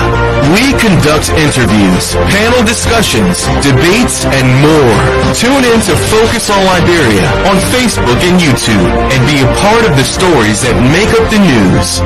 This is Focus on Liberia, and I am Dennis Jar. And I am Anthony Say, and this is Focus on Liberia Saturday night debate on the question: if elections were held today, who do you think will be elected president of the Republic of Liberia? With that said, I will turn things over to my man Dennis Jar for us to talk the numbers. He's one of West Africa's best math teachers. Dennis, let's talk numbers. That's your area. And this is no flattery. In the early 1990s, I won the title of the best math teacher in West Africa, Zeriko Refugee School. Just in case. Keep treating your own home, man. Let's go ahead. Ben, you were talking about this. So the article on front page, I've been sent a note to say you are right, I'm wrong. So I want to prove this. In this case, it said the judge noted that the court holds and finds that the court lacked jurisdiction over the subject matter of the case and elements involved and the person of defendant Lasana. Judge Kerry further stated in his ruling that Liberia Anti-Corruption Commission lacked the legal capacity That's to what it said. itself the function of the ombudsman in assuming original jurisdiction to investigate the alleged violation of the code of conduct. Oh, how? Yeah, because You just agree, Dennis. You just agree with the man. So let's just move on. No. You are not understanding it. The function of the ombudsman, that's what the LAC they were doing. He said that's not your function. And That's what he said. And insider trading is not part of the laws that we charge people for in Liberia. That's what Ben said. No. Dennis, I think we have to leave there and continue with the debate. No, hold on, Ben. What did he say? I said all we need now is for the ombudsman to investigate and send her back to court. That's what they needed. But they are not doing it. So, but there's no ombudsman. Right, so the ombudsman is no the one to do committee. it, not LAC. That's what I was telling you. But anyway, I think this was a charade because the court knew very well that there's no ombudsman committee, and once they divested the power of the LAC, we're supposed to have a prosecutorial responsibility. Then we are all left in the middle. I think that's the whole bottom line. Yep. right. All right, let's go to the. But the rules of laws are followed, and we need to make that very clear. You know, the rule of law was followed. That's why the new LSC now have that authority. Now they can do that. But let's move on. Yeah, thank you. So it is established that the government is indeed fighting this issue of corruption with the establishment of the LSC. Now let's go to the numbers. And this time, this is our last, and I want to just give you 1 minute each to do this. Let's do the numbers. For you to win, people should vote for you.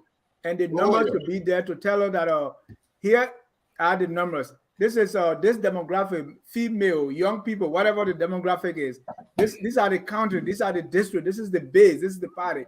So tell me how your party or your candidate is able to win the election based on the numbers. Numbers are so important that even God Almighty denoted one book of the Bible to numbers. Let's start with Aliu. Where are your numbers, Mr. Boakai?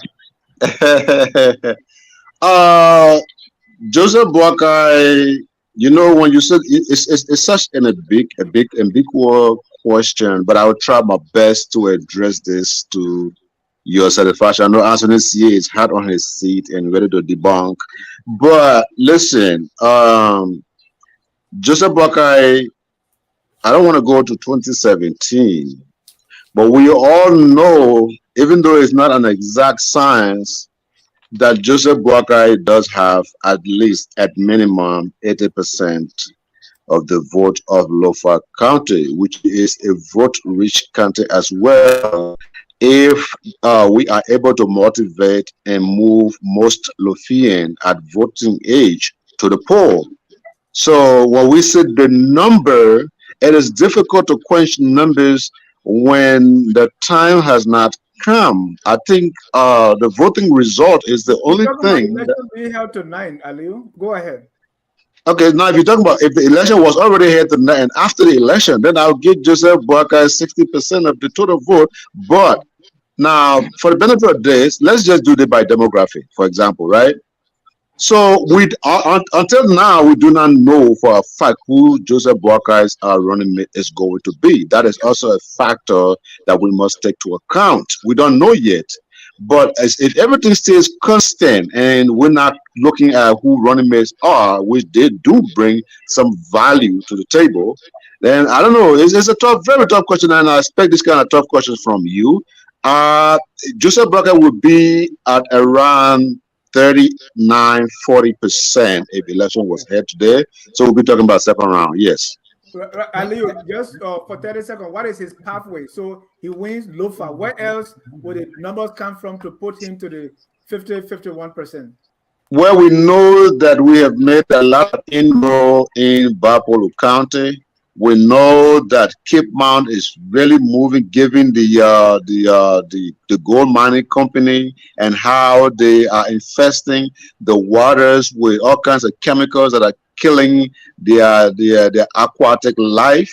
And so we know Cape Mount is heavily gearing towards that Joseph Juma Boakai as well. We also know that Joseph Juma Boakai definitely is going to clean out Monserrado County. There's no question about that. So if we just give Monserrado County and Lofa County to Joseph Boakai and throw in Bapolu there and get a good percentage of Nimba County, even if it's just 35% of Nimba County, Joseph Boakai wins on the very first round. Thank you.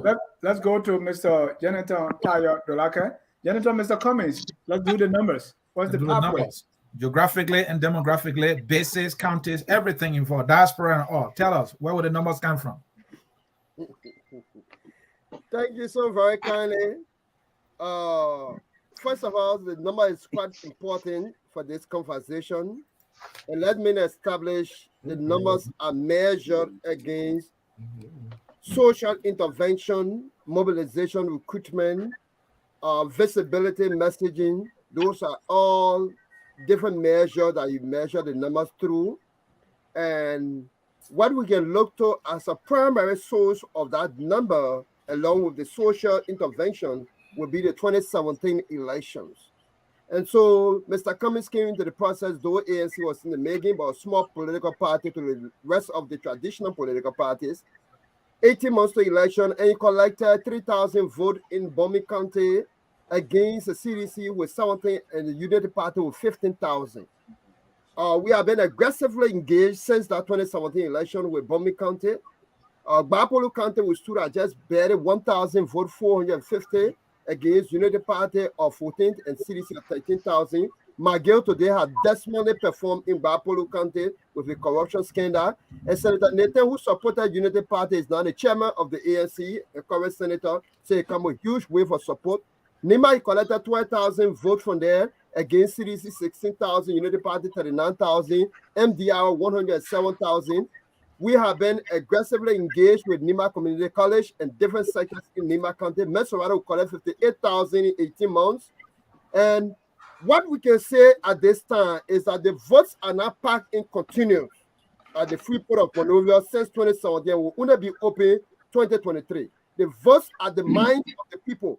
And we have kept engaging this government since 2018 and Mr. Cummings, and the track record has proven that indeed he's the force. That's why Windfall in Liberia is coming, Sunshine in Liberia is coming, corrupt people who are stolen from our country is coming. Thank you. Country can lobby against for us is Ellis Cummings, and everything is Mr. Cummings. Thank you. Mr. Dolake, you were talking about engagement with the Nimba County Community College. You left out the Prince Johnson University. So, like the Prince Johnson University that he spoke about money they gave out to him through Mr. Cummings' philanthropic level, it's the same as the AME University that named Mr. Cummings. So the Prince Johnson University is also engaged, right? The Prince Johnson University is also engaged by Mr. Cummings, just like the community college.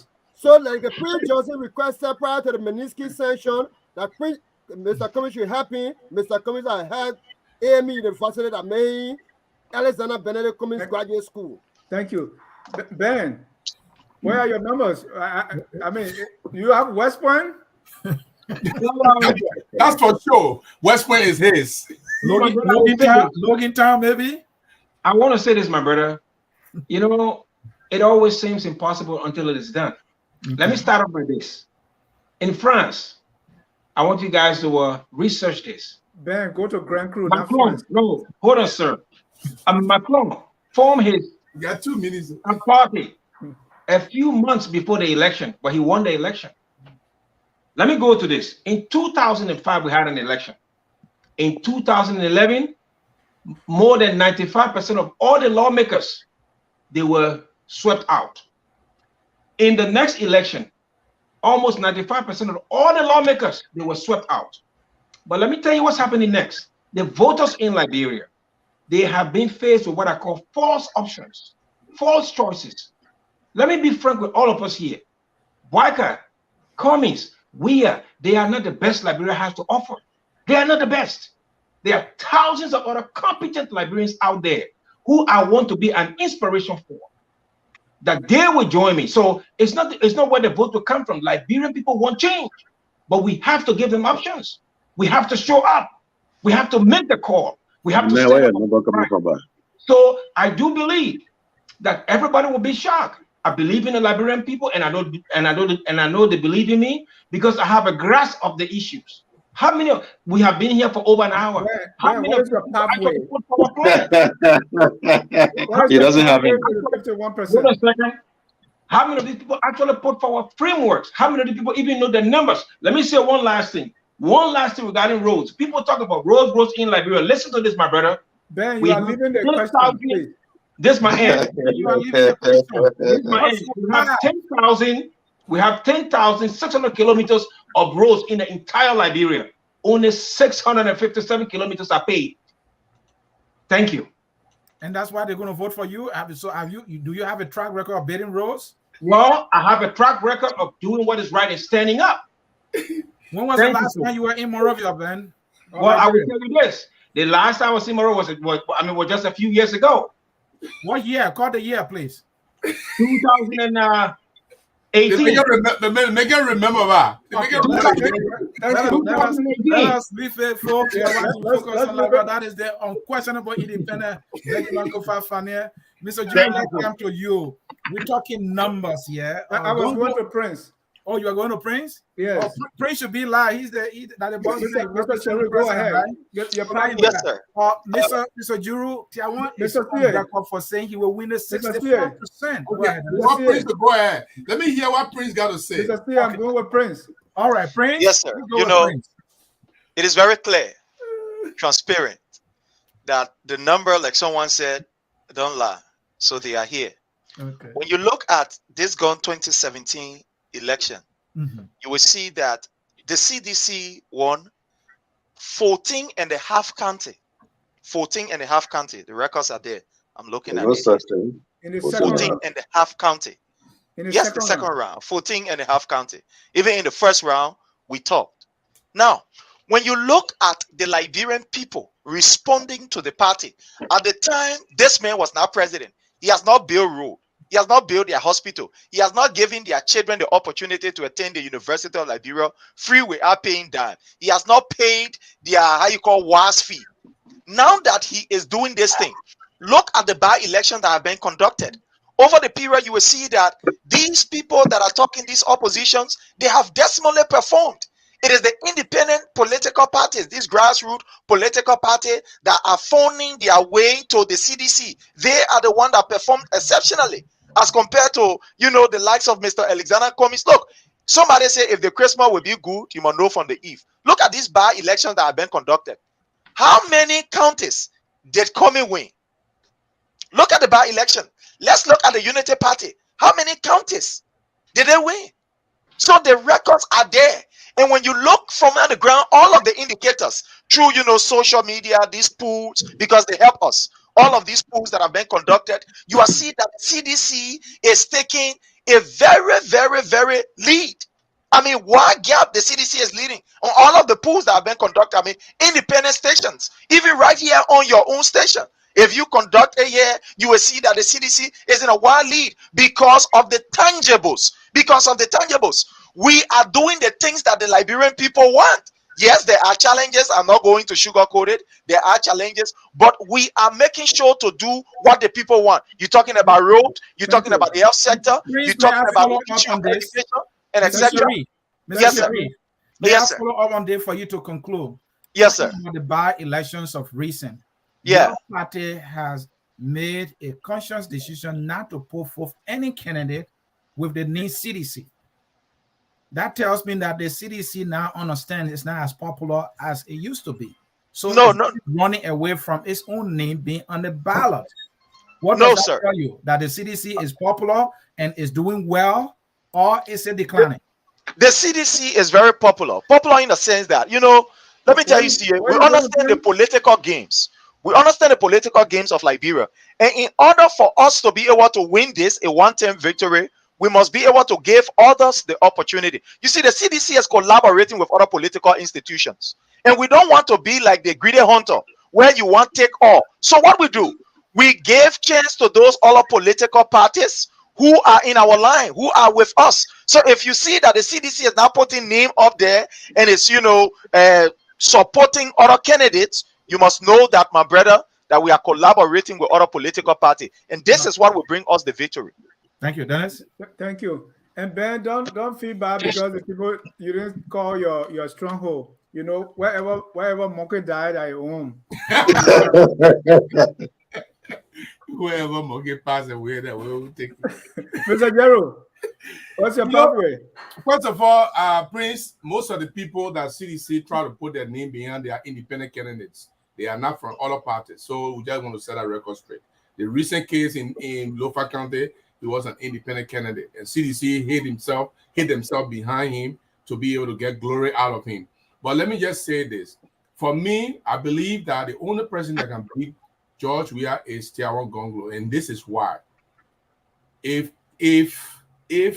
Honorable Boakai goes against George Weah, Cummings will tell his supporters to vote for anybody they want to vote for. He will not throw his support beyond Boakai. As a result, the ANC will be divided and the people will vote for George Weah as president. Nima County will be thrown to George Weah by Prince Johnson, and George Weah will be president. Where a pathway? If I come in, I mean, you are talking, I'll bother you. If ANC, if Alexander Cummings goes against, Joseph Boakai will not support him. He will say everybody should do what they want to do.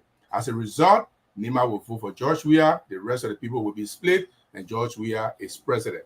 But here is the numerical projection that we have made. In Nima County, we are expecting, that's my projection, 65% of the Nima County pool will vote for Gonglo. Because this is Nima's opportunity for a very qualified son to be president.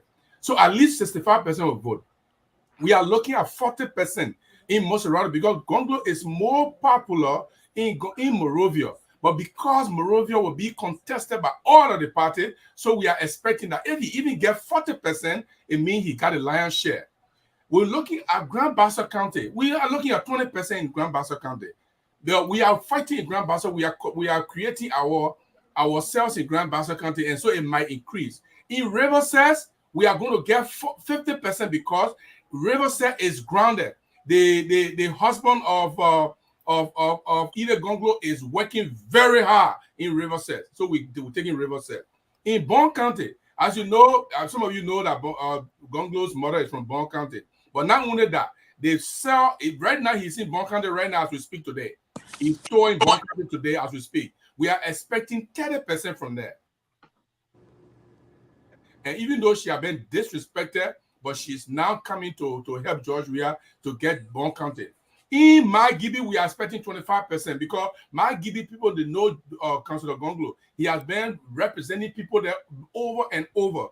Then we look at Grand Jeddah. We look at 20% in Grand Jeddah because we are fighting to make sure that George Weah sweat for every vote that he gets in Grand Jeddah. In the second round, and then that puts Gonglo in the second round. In the second round, Nima will be 90%. Moserado, we are expecting 55%. Bon County, we are expecting 45%. Magibi, we are expecting 60%. Grand Jeddah, we are expecting 30%. Lofa, we are expecting 70% because Joseph Boakai will be whole and happy to go beyond Gonglo without any hesitation. And then ANC, we are expecting. Thank you. Thank you, General. We are out of time. Ladies and gentlemen, our judges are coming back. We want to let you know that if you are watching on the big screen, please let's see your screen. Elvis is now watching us on the big screen, and this is how it looks. If you are watching us on YouTube on the big screen, please share your screen. At this time, we want to welcome our judges. We will give each of you 30 seconds to make your closing pitch, and I mean it 30 seconds. And then our judges will come in to weigh in, starting with the unquestionable independent minded Robert Gregben Gagwa Jr. At this time, let's start with Mr. Jonathan Dolaka, ANC, for your wrap up. 30 seconds, please. And the question here is, who's going to win the election? Why? And here are the numbers to prove my case. So I will not call an elusive number to be disrespectful and disingenuous to this platform. What I would say is that we have kept our engagement with our people, and it can be seen through our initial CPP engagement. Mr. Cummings headed its registration, put into place the structure. Went against President Weah, squeezed into the table to the extent to which he could not win even his own polling center. What we have done right now is to recalibrate that dream that other people have left and see how we can take Weah and his bad governance by replacing them through a democratic means. And to do that, we are engaging across the nation. We are engaging first-time voters. We are engaging the women and young people. And we will keep engaging them to prove our point and provide lasting solution, even if government resists and refuses, like Mr. Cummings will communicate to the president through an open letter. Thank you. We'll focus with this. Thank you. Thank you. Mr. Gerald. You know, let me just say, we from the opposition, we believe that somehow, some way we'll collaborate. And I believe that during the collaboration, the various political leaders will understand that Councillor Gonglo has the pathway to becoming the president, to beating George Weah. In fact, those of you who are in the ANC and Unity Party and Liberty Party, I'm telling you now, you should remember, if you don't vote for Tiawan Gonglo and you voted for Alexander Cummings or Joseph Boakai, you will not win. George Weah will win. Let's vote for Tiawan Gonglo if we want to remove George Weah, because he has the pathway to becoming president and beating George Weah. For those of you in the CDC, you have been disappointed. You trusted your president. You gave him power, and what did he do? He spit in your faces. He got no time for you. No youth program. People dying in the streets of Monrovia.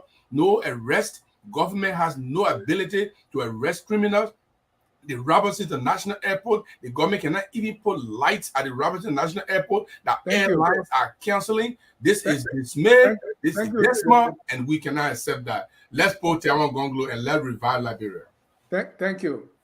Mr. Sharif.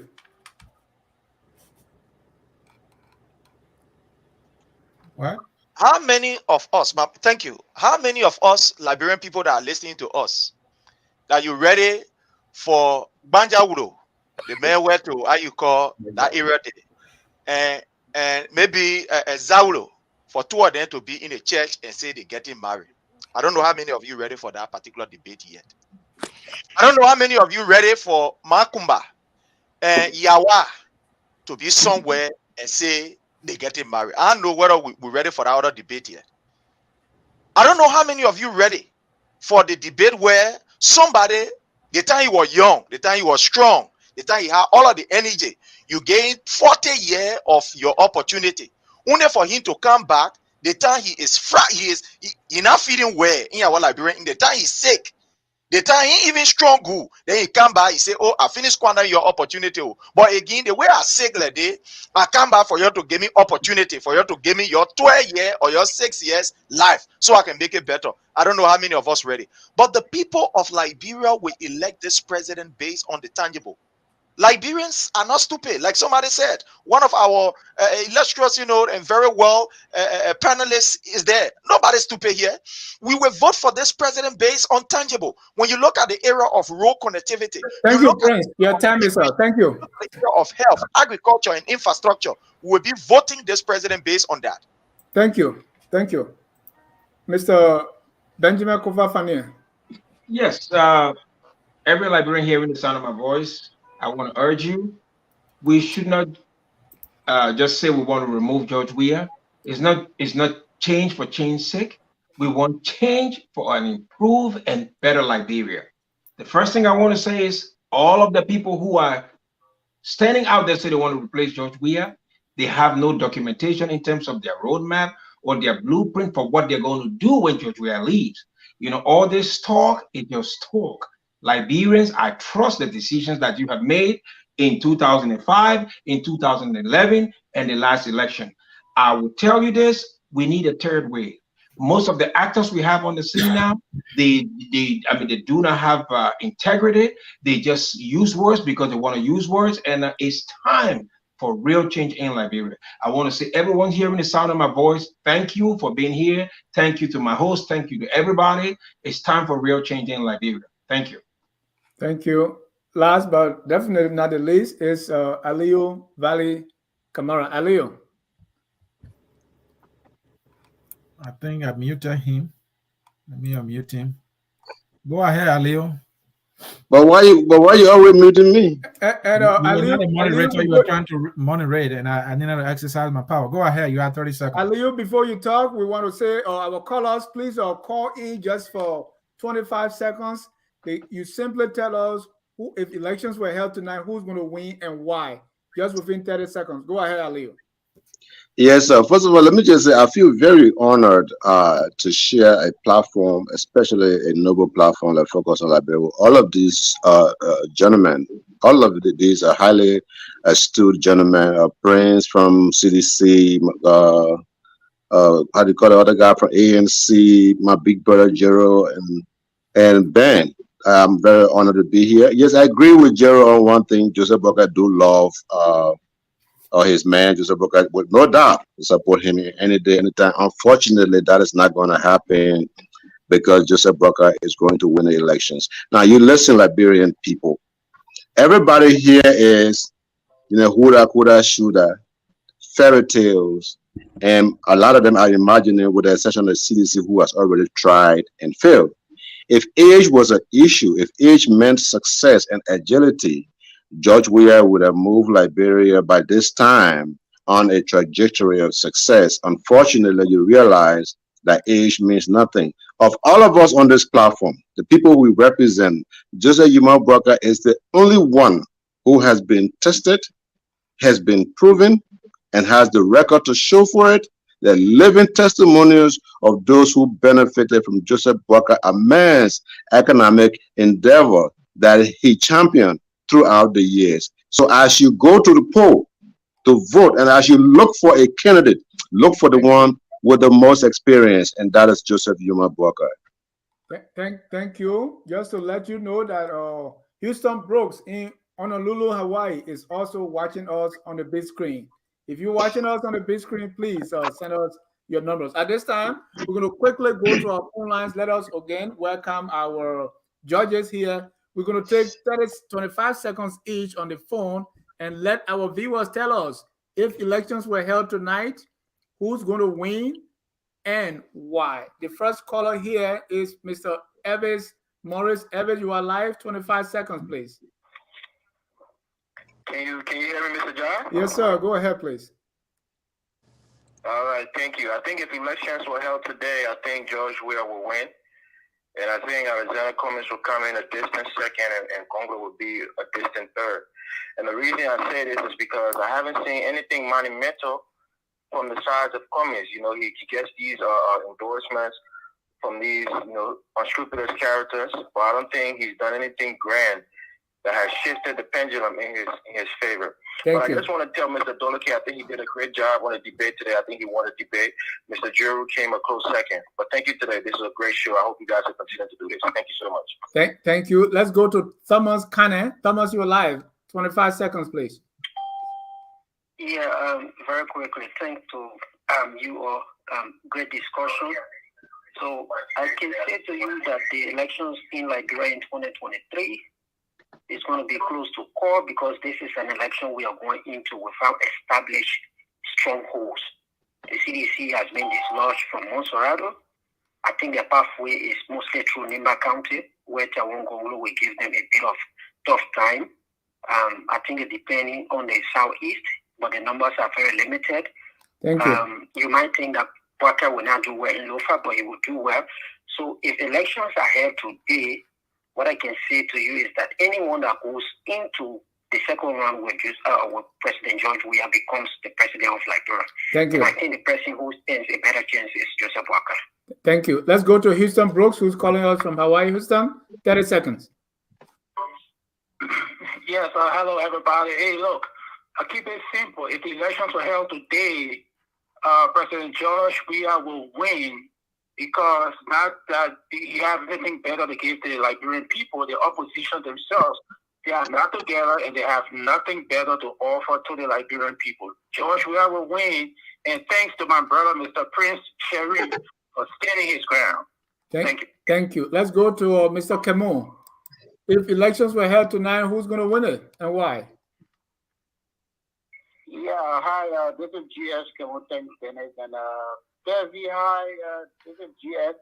Well, if election were held today, even though I'm not a CDC fan, but looking at the argument, and as I always said, there's no opposition over there. They're doing weak back and everything. So, sure, we might win the election because I'm telling you that today, what I saw, the next birthday, no food, no rice in Liberia. The amount of food the people took, Liberian people carry at the Jamaica resort, you will not believe that they are crying for food over there in our country. And it took all the cassava, plantain, banana, goods, and everything, and took it to the man who got everything. So, what do you think about the Liberian people? Thank you. People that they're not sorry for themselves. They are their own fish to whip themselves. Thank you. Maybe he gave them the food to cook. but thank you. Let me take. There are more colors. Let me take more colors.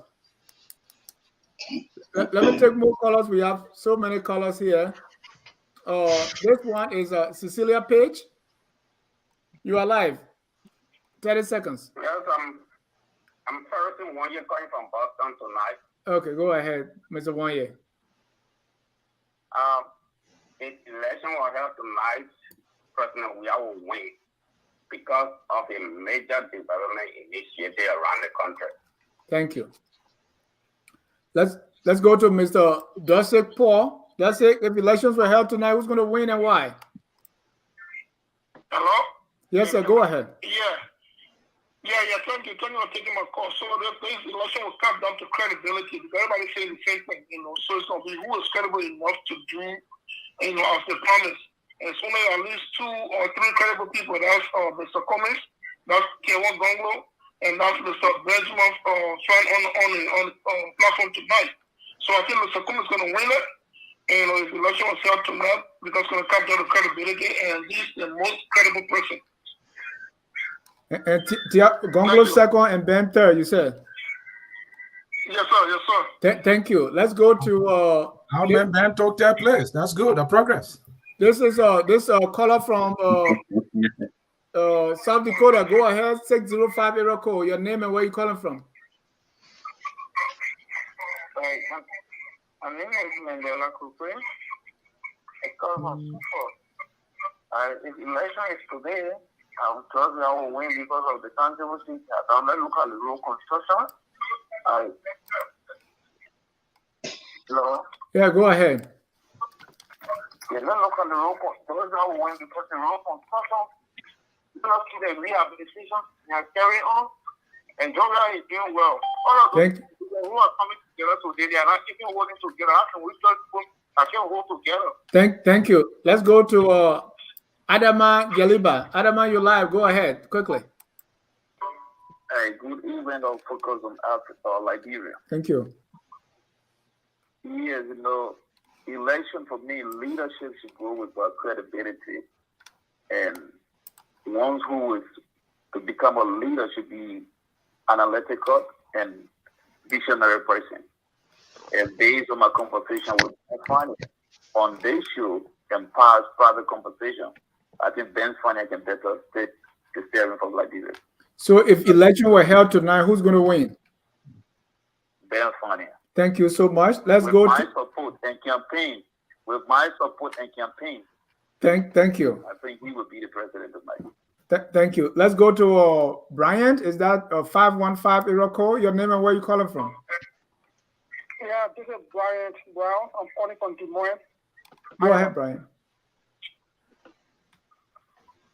Go ahead. Yeah, Bryant Brown, calling from Des Moines. If elections were held tonight, who's going to win and why? If election held tonight, President George Manuel, we are going to win. The reason is because there's a lot of development the president is doing. So nobody in Liberia will win president. We are only president. We are win president. We are. Thank you so much. There you have it, ladies and gentlemen. You heard from our callers, judges. You heard from our panelists, and now it's your turn.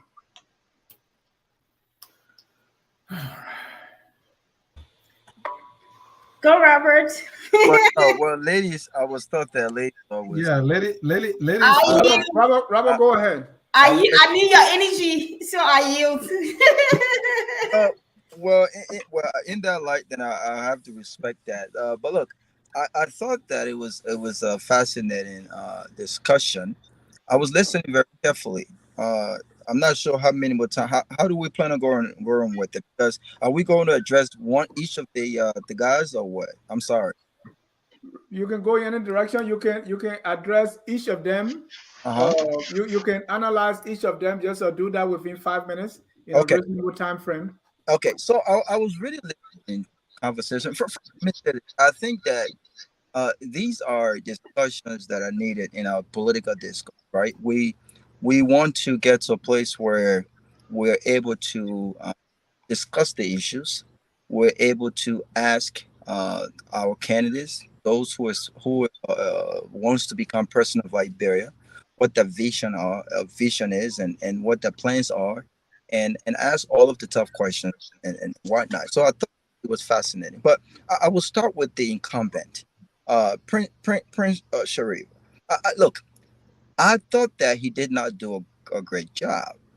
And the reason why I thought he didn't do a great job, he was really focused on tangibles. I was counting at the number of times he mentioned tangibles. And then he talked about the military hospital. He talked about the expansion of the health sector. He talked about education. He talked about jobs. And then they talked about the economy. And I was left thinking, what economy was he talking about? Because the fact of the matter is, look, and this is not a partisan thing. The fact of the matter is, Simon Twed, who is the chief economist of this president, have not put forth of serious economic policy that has moved the needle. It is reflected in the prices of commodities in our.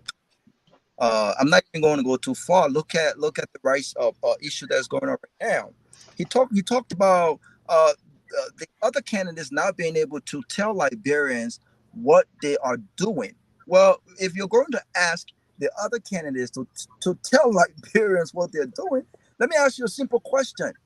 Look, we have a serious national security issue in our country right now, which relates to the rice saga in our country.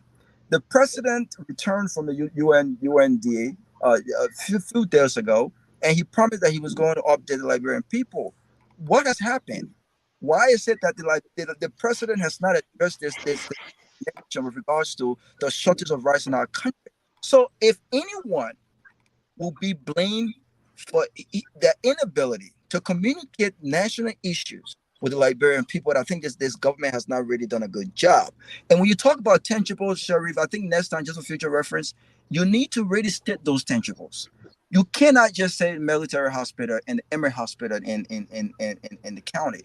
You have to talk about a policy that has reformed the health sector in the country. And from all realistic boundaries, let's be honest, the health sector remains a death trap in our country.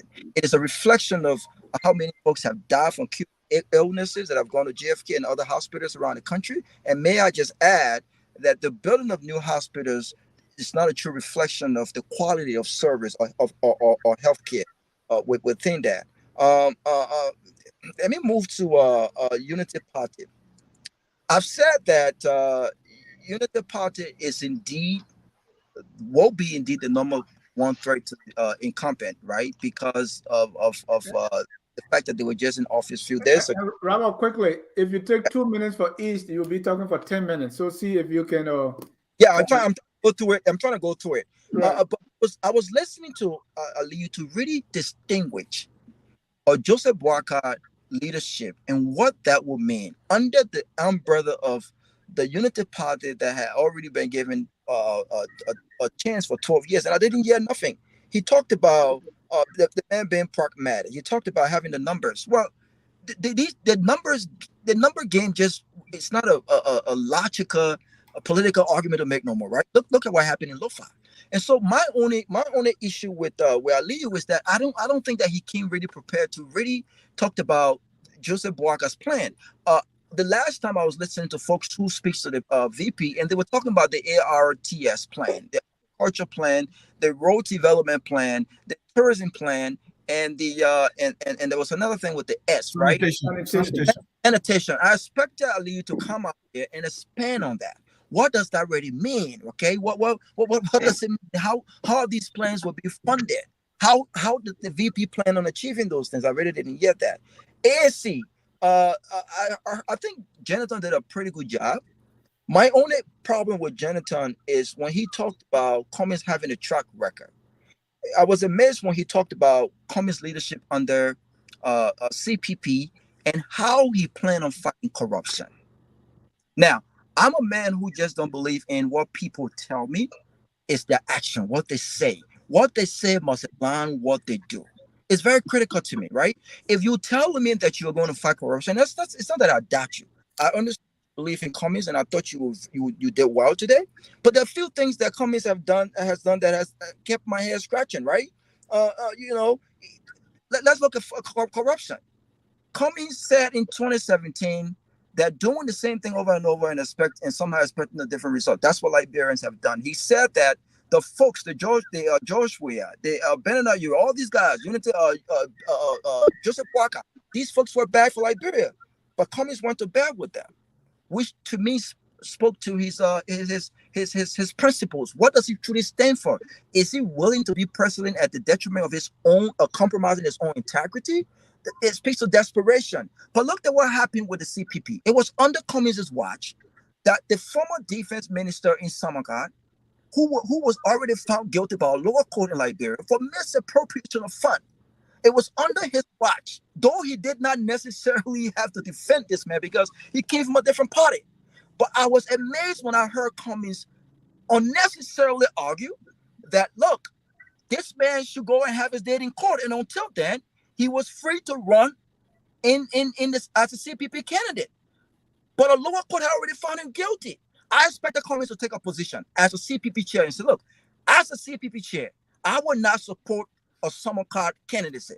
This man has been found guilty by a court for misappropriation of NFL funds, and until he clears his name, until there's an appeal made and his name is cleared, I do not support his candidacy. He did not do that. And it raises question about his ability to truly fight corruption. Telling me that you will fight corruption and making decisions in that light that will prove to me now that if this man is given state power on a bigger scale to fight corruption, he would. It's a whole different thing. Let's go to Gibson. Gibson talked about the CPP being destroyed. He talks about the inability of the pathway and all that stuff like that. Look, I said the other day that I think Gonglo is a great candidate. But for me personally, I think Gonglo is making the case more so as a VP pick. But let me just say this. You mentioned his advocacy relative to freeing politicians, his legal expertise, and all of these things. All of these things really doesn't matter. If Gonglo does not have the financial resources to run a campaign effectively, if Gonglo does not have the serious numbers to compete with the George Weah, with the Joseph Boakai, with the Cummings, it's going to cost him a great deal. Let me go to the independent candidate, Mr. Ben. Look, I think Ben should not. People make joke of folks like Ben all the time because they see him as a regular guy like you and I, who, number one, may not have the political capital, he may not have the base in Liberia. People talk about base. But I think in any serious political discourse, though, people like Ben will be a reflection, not to say that they're equal, right? Will be a reflection of a novice like Barack Obama. Even though Barack Obama was in the political system, like in the US, he was a two-term senator, and no one dare thought that he would have made any gain going against the top dogs in the primary of the Democratic Party. But they were given the opportunity to make that case effectively, and it did so. I the political discourse where Liberians, regular folks, can challenge the status quo, can challenge the system. And I think if we have an environment like that, I think Ben will strap. But unfortunately, that's the environment that we have. But one advice that I will give Ben, and one area of point that I give him, is the fact that he has a website. He has a website where he's not just telling me what he's going to do, but after this debate, I can go on the website and critique and fact check what he says on the show and compare to what he has. All of the candidates does not have that website right now.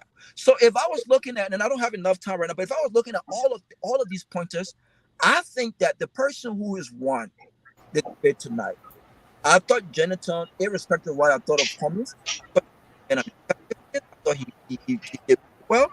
I will give him a head, and I thought that Ben did a good job, given the fact that all of his plans can be seen on the website. And Ben, hopefully you can shut up that website so others can go on that website. But I'll stop here for now. Thank you so much. Now we go to the meticulous Stevina Cole. I don't even know if I'll be meticulous tonight. It's late. And Prince, you keep leaving your seat, so we don't know what's going on. I want to see your face. I want to see your face. This Prince guy, he's campaigning and using our platform to sell his candidate. He put his candidate picture behind him. This is unfair. He's cheating here. Go ahead, Tevina. Every opportunity, there's election season. Why not? But anyway, I mean, overall, I think it was a good debate. Everybody tried to sell their candidate and put forth good information. I think it's one of the best I've seen so far. Sometimes there's not a lot of substance, but tonight, you guys were professional. You brought a lot out, even though there are some, I would say, some takeaways, and I will give you some, some homework, to do, just for process improvement. So let me start with Jonathan. I think there was a question you asked about Mr. Cummings and the accomplishment. You talking about, the international image. We're aware of that, but connecting it to the people of Liberia, how it would transcend to numbers. I didn't hear that. And then you talk about the 7 bullets, some 7-bullet program or framework or whatever you may call it that Mr. Cummings has. I was looking to hear the details of that that 7 bullets. What are they? How are you going to implement it? What phases and things like more about it. And so that information was overlooked. So we need more details on that. The issue of what you talk about, how Mr. Cummings have taken disciplinary action, and Ava was the case in point or the use case. I don't think that was a strong argument, but that's where it is with you. I'll leave that there. Alio, I think you were not very convincing, to say the least. If anybody on this platform, you were the least convincing to me. There were some things, when you said, what's his name? Gonglo, because he has never managed. He was head of labor. He was head of, I think, Attorney General, where it is. Even if he was still managing budget, the fact that he was head of this agency, that means he was managing. And managing people is the same managing, is the same resources. So I think that was misinformation. You talk about the rice, how Mr. Boyka helped about the rice, but you didn't state when and how. How did he help the farmers with the rice and all of that? So I was waiting to hear more details on that. But I think you and everybody else, if there's anything take away before I move to the other people, will be that you find some time and sit down with your candidate and just get some selling points from him, because I don't think you sold him well tonight. Prince. I think Prince was just so anxious to sell his candidate.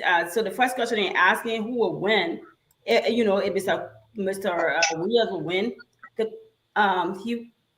he didn't even answer that his candidate is going to win. He went straight to listing, blah, blah, blah, blah, blah. The first thing is, tell us that your candidate is going to win. Then you tell us the why. but you went on going on, and you know the word about the tangible, you know, Barbara, you know, stressed that the tangible. I heard that more than 5 times. I was just like, I don't want to hear tangible. Tell me what the tangibles are. So you kept on pushing that and pushing that, but I think you too need to sit down with your president or whoever and get more details. I was waiting to hear that, you know, when we took over, the students were failing. The percentage was 20%. You know, they were failing at 80%. Now it is 10%. You know, the death toll was so and so in this community when we built a hospital there. Now the death is reduced to 5%. You know, we did this amount of surgeries, you know, as a result of this hospital. You know, those are the numbers we want to hear. Those are the details that are convincing to voters, people like us. And so you have a lot of work to do beyond the tangibles, but how are those transforming into, you know, look at it from the point of, you got the hospital or you got whatever it is, but let's measure the output of those things. And I think that was the disconnect there. You couldn't give us how it's been beneficial, what are being numbers and in ways. But there were more to that, but I'll just leave that up because of time. Ben, I think so. Ben, as an independent, you know, I think I followed Robert on that. Ben was very convincing. I mean, he was very to the point. He hit the nail wherever it is. The only thing, if I would give him any you know, place of improvement would be, he talked about structure and framework. He kept on again stressing industry words, but I wanted to hear the framework.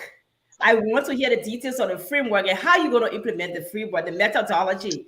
I'll put in framework, I'll put in structures. Yes, it's good. What are those frameworks? What are those structures? And how are we going to implement it? You know, so overall, I think Ben was the most convincing to me. On everything. He sold himself very well. He sold himself like he was debating among presidents, and which is what he's supposed to do every day. So to Gibson, I think Gibson did a good job. I mean, he followed right behind. That's what is convincing. He followed right behind Ben. He's my second. The only, again, takeaway I gave for him some homework would be he talked about a 100-day plan, about the soft loan, and about how his candidate is going to review all of the audit plans in 100 days. Now, when it comes to audit, you know, my eyeball is dear to my heart. You cannot review the whole country audit plan in 1 day. Your plan must be doable. It must be realistic. And so when it comes to that, that's just campaign speech. It's not going to happen. So sit down with your candidate, you look at your plan, you put realistic goals and things together. But overall, I think it was good. I think you guys should come back and do it again and sit down. Everybody sit down with the candidates. And it takes some strength from there and come and sell it to us. That's all I have to say. Thank you so much. Mr. Sia, you wanted to say something? Go ahead. Dennis, I want to say a big thank you to our judges for giving their take.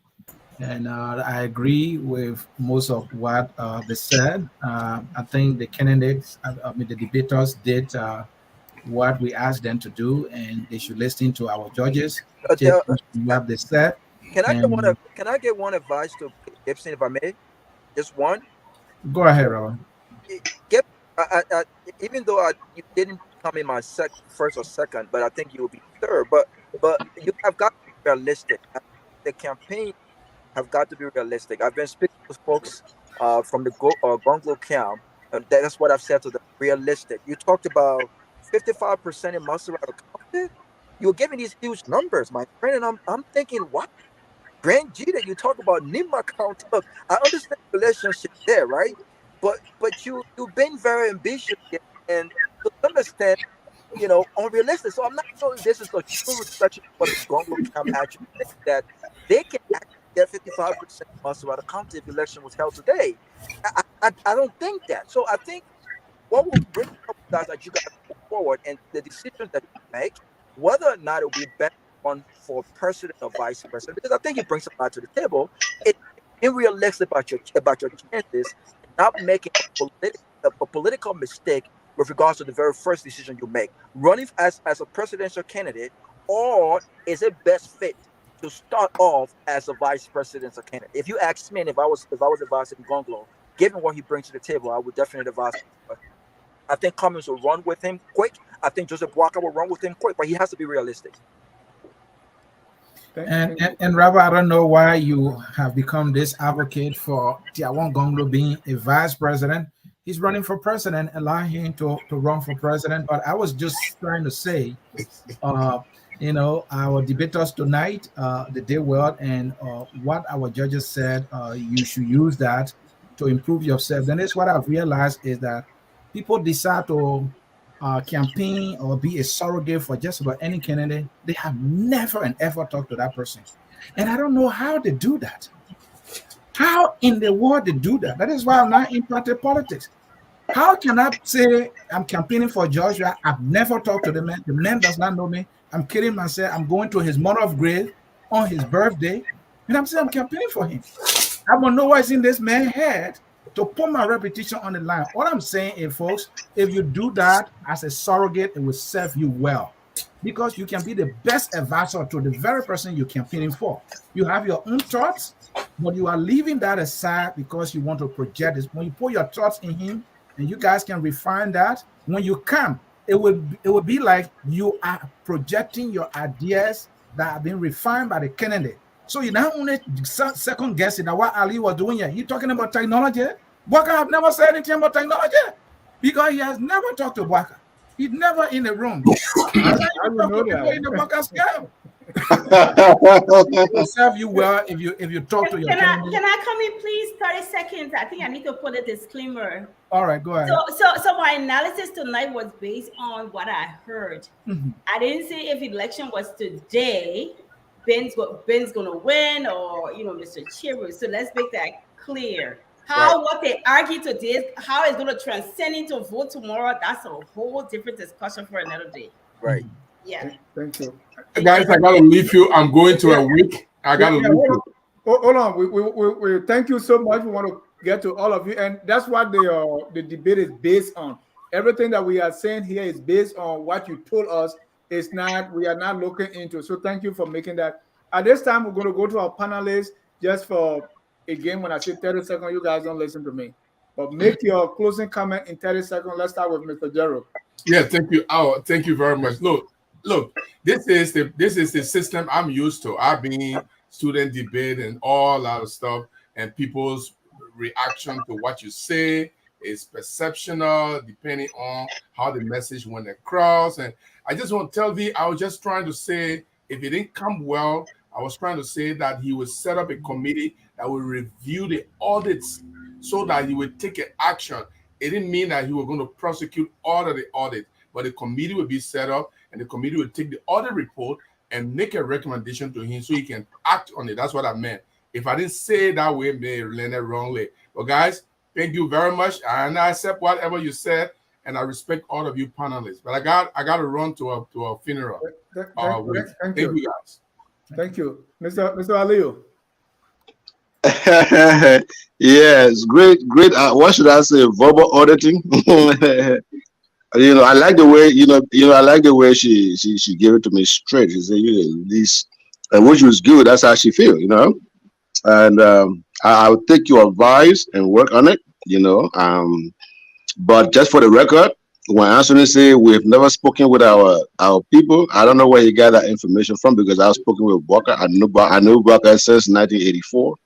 So to say I've never spoken with him, he doesn't know that. And by the way, I was laying down next to my girlfriend when Dennis Jack contacted me to come home. So it wasn't like something we've been doing forever. But like I said, yes, we'll take the advice and go. And my man, Robert, I couldn't talk about sanitation if they were asking me about the economy. I answered the question based on the question. I was discussing the economy and how to revitalize the economy. I couldn't discuss sanitation at that particular point. But I still take your advice and I'll look into it. Thank you guys so much for having me on. Thank you, Mr. Sharif. Yes, sir. Thank you so much, and let me say thanks to the panelists. I think we all did exceptionally well here. I want to say thank you for your points. They are well noted. But let me say this to my brother Anthony C. My brother Anthony C, you don't even need to see God before you can know that he exists. You don't need to even talk to a presidential candidate in order for you to be able to get what he actually stands for. That's why, whether be in the Western world or in Africa or wherever, these people have their manifesto, they have their platform. And for the record, Every day I talk to President Weah. Every day I talk to him. I talk to him through his policy. I talk to him through these various speeches that he's been giving. I talk to him in our chat rooms and etc. And my being here tonight, let me say this. It's not to, try to sugarcoat the actuality. I am here to sell my president. And I was able to sell him adequately. I think the calls, I was taking down records. You will go to the calls, and the calls alone will tell you if there was going to be any kind of, election that was held. It is very clear that the CDC won. And that message I was trying to project relative about, what is happening. And that I was able to do. But again, I respect the points of everybody. I hope we can continue this for a better Liberia. And we must thank President Weah for giving us this opportunity that we can intellectually agree to disagree. This was not happening under the regime of Madam Ellen Johnson Sirleaf.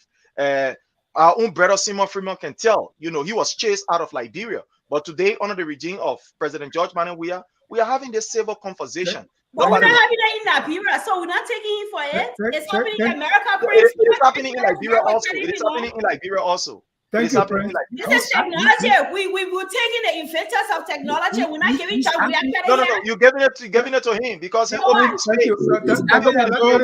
Joshua gave us Facebook. He's not the one. He didn't give us Facebook. The freedom of information. Thank you. Freedom of information was greater in America. No. I mean, Liberia, it was the Adula Camara law. The Adula Camara. Thank you. Let's go to Benetton. Camara law. Disagree. So just to conclude, thanks to everyone. This is the conversation I should be holding. And if we are held in 1980 and 1989, we are going into the backwardness that we went into. Let me say that in the CPP, every party was nominating their candidate, and Mr. Cummings could not short circuit when Samuel's situation has now gone to the Supreme Court and he was taking a pew. Knowing that the U.S. has condemned our judiciary system and even condemned our Solicitor General of prosecuting people without evidence. But very quickly to close, I listed combating corruption at point number 1, creating jobs through mining and providing education at some of the points. Within 2 minutes, I could not list everything. But one of the key things here is that where we can ban hearts and minds and create an environment where young people can volunteer, so that it becomes a springboard as to how you get absorbed into employment. And this is why Mr. Cummings has been making tireless contribution to education, AME University, the STEM school, Nima County Community College, and different institutions. What we are saying here today is that the KAK Kamara Act that was established by President Weah is a pass to President Weah. But that act has been undermined by President Weah to have said that nobody will insult your word in the street of Monroe free. And Koji has said that you will meet people in blood and flesh. That is not freedom of speech. And this is undermining our democracy. That's why we need sanity to our democracy through the rule of law, through corruption, and through instituting measures of anti-graft that will make people to be accountable, that being sanctioned and blackmailing our name of our country.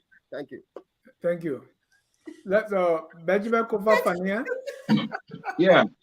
Guys, one last thing I want to say. I want to say thank you to everybody, but I have to emphasize it before we leave. And Ben, speak to your website. Is it still up? Or? Yeah. No, hold on, sir. In 2002, I worked for the United Nations, and we had a research back then. I'm talking about 2002, and the research was based on the fact that agriculture is the only means by which African state can at least move ahead. Agriculture in Liberia, we have the availability of land, manpower, but look at here. Look at how much we gave to agriculture every year. One of the least appropriation. The EPS gets more money than agriculture. So right now, as I speak to you, there's this thing about rice. We don't have rice in Liberia. There's rice or there's no rice. But I think we need to do more in terms of, agriculture, because that's also help with jobs. Look at the unemployment number Anthony gave. Anthony gave an unemployment number of 4%. That is total fabrication, and it's totally wrong because it doesn't reflect reality. So we have to do more. We have to do more. And it's unfortunate sometimes we say these things to our friends, they don't want to pay attention, but I will tell you this, what we said back then in 2002. UN said that if you have a lot of unemployed men, a lot of unemployed young men, is a national security threat, because those young men have to eat every day. They have to find somewhere to live. So I would just urge, the state authorities to do more in terms of devising a plan for agriculture. That's the last thing I want to say. I want to say thanks to everybody, and I have to run to a meeting, guys. This was way over my time. I want to say thank you, and I appreciate everybody. I'll see you guys next time. Thank you. I want to say thanks to all of you, our debaters, our judges, and the audience. Please keep tuned to Focus on Liberia. We're going to have more of these. Tomorrow, we're going to have absentee voting in the wake of the new dual citizenship law. That's tomorrow at 6 p.m. You don't want to miss it. So come absentee balloting. So you're a citizen of Liberia, you need to vote. So come. On that note, we want to say thank you. We're going to close with our song that says, "We are all Liberians." Whether you support Cummins, you support Weah, you support Gonglo, Boakai, or Ben, we are all Liberians, and we must do whatever it takes to make our country the glorious land of liberty. Have a good night and enjoy your weekend. We are Liberians. Liberia is our home. Liberian people.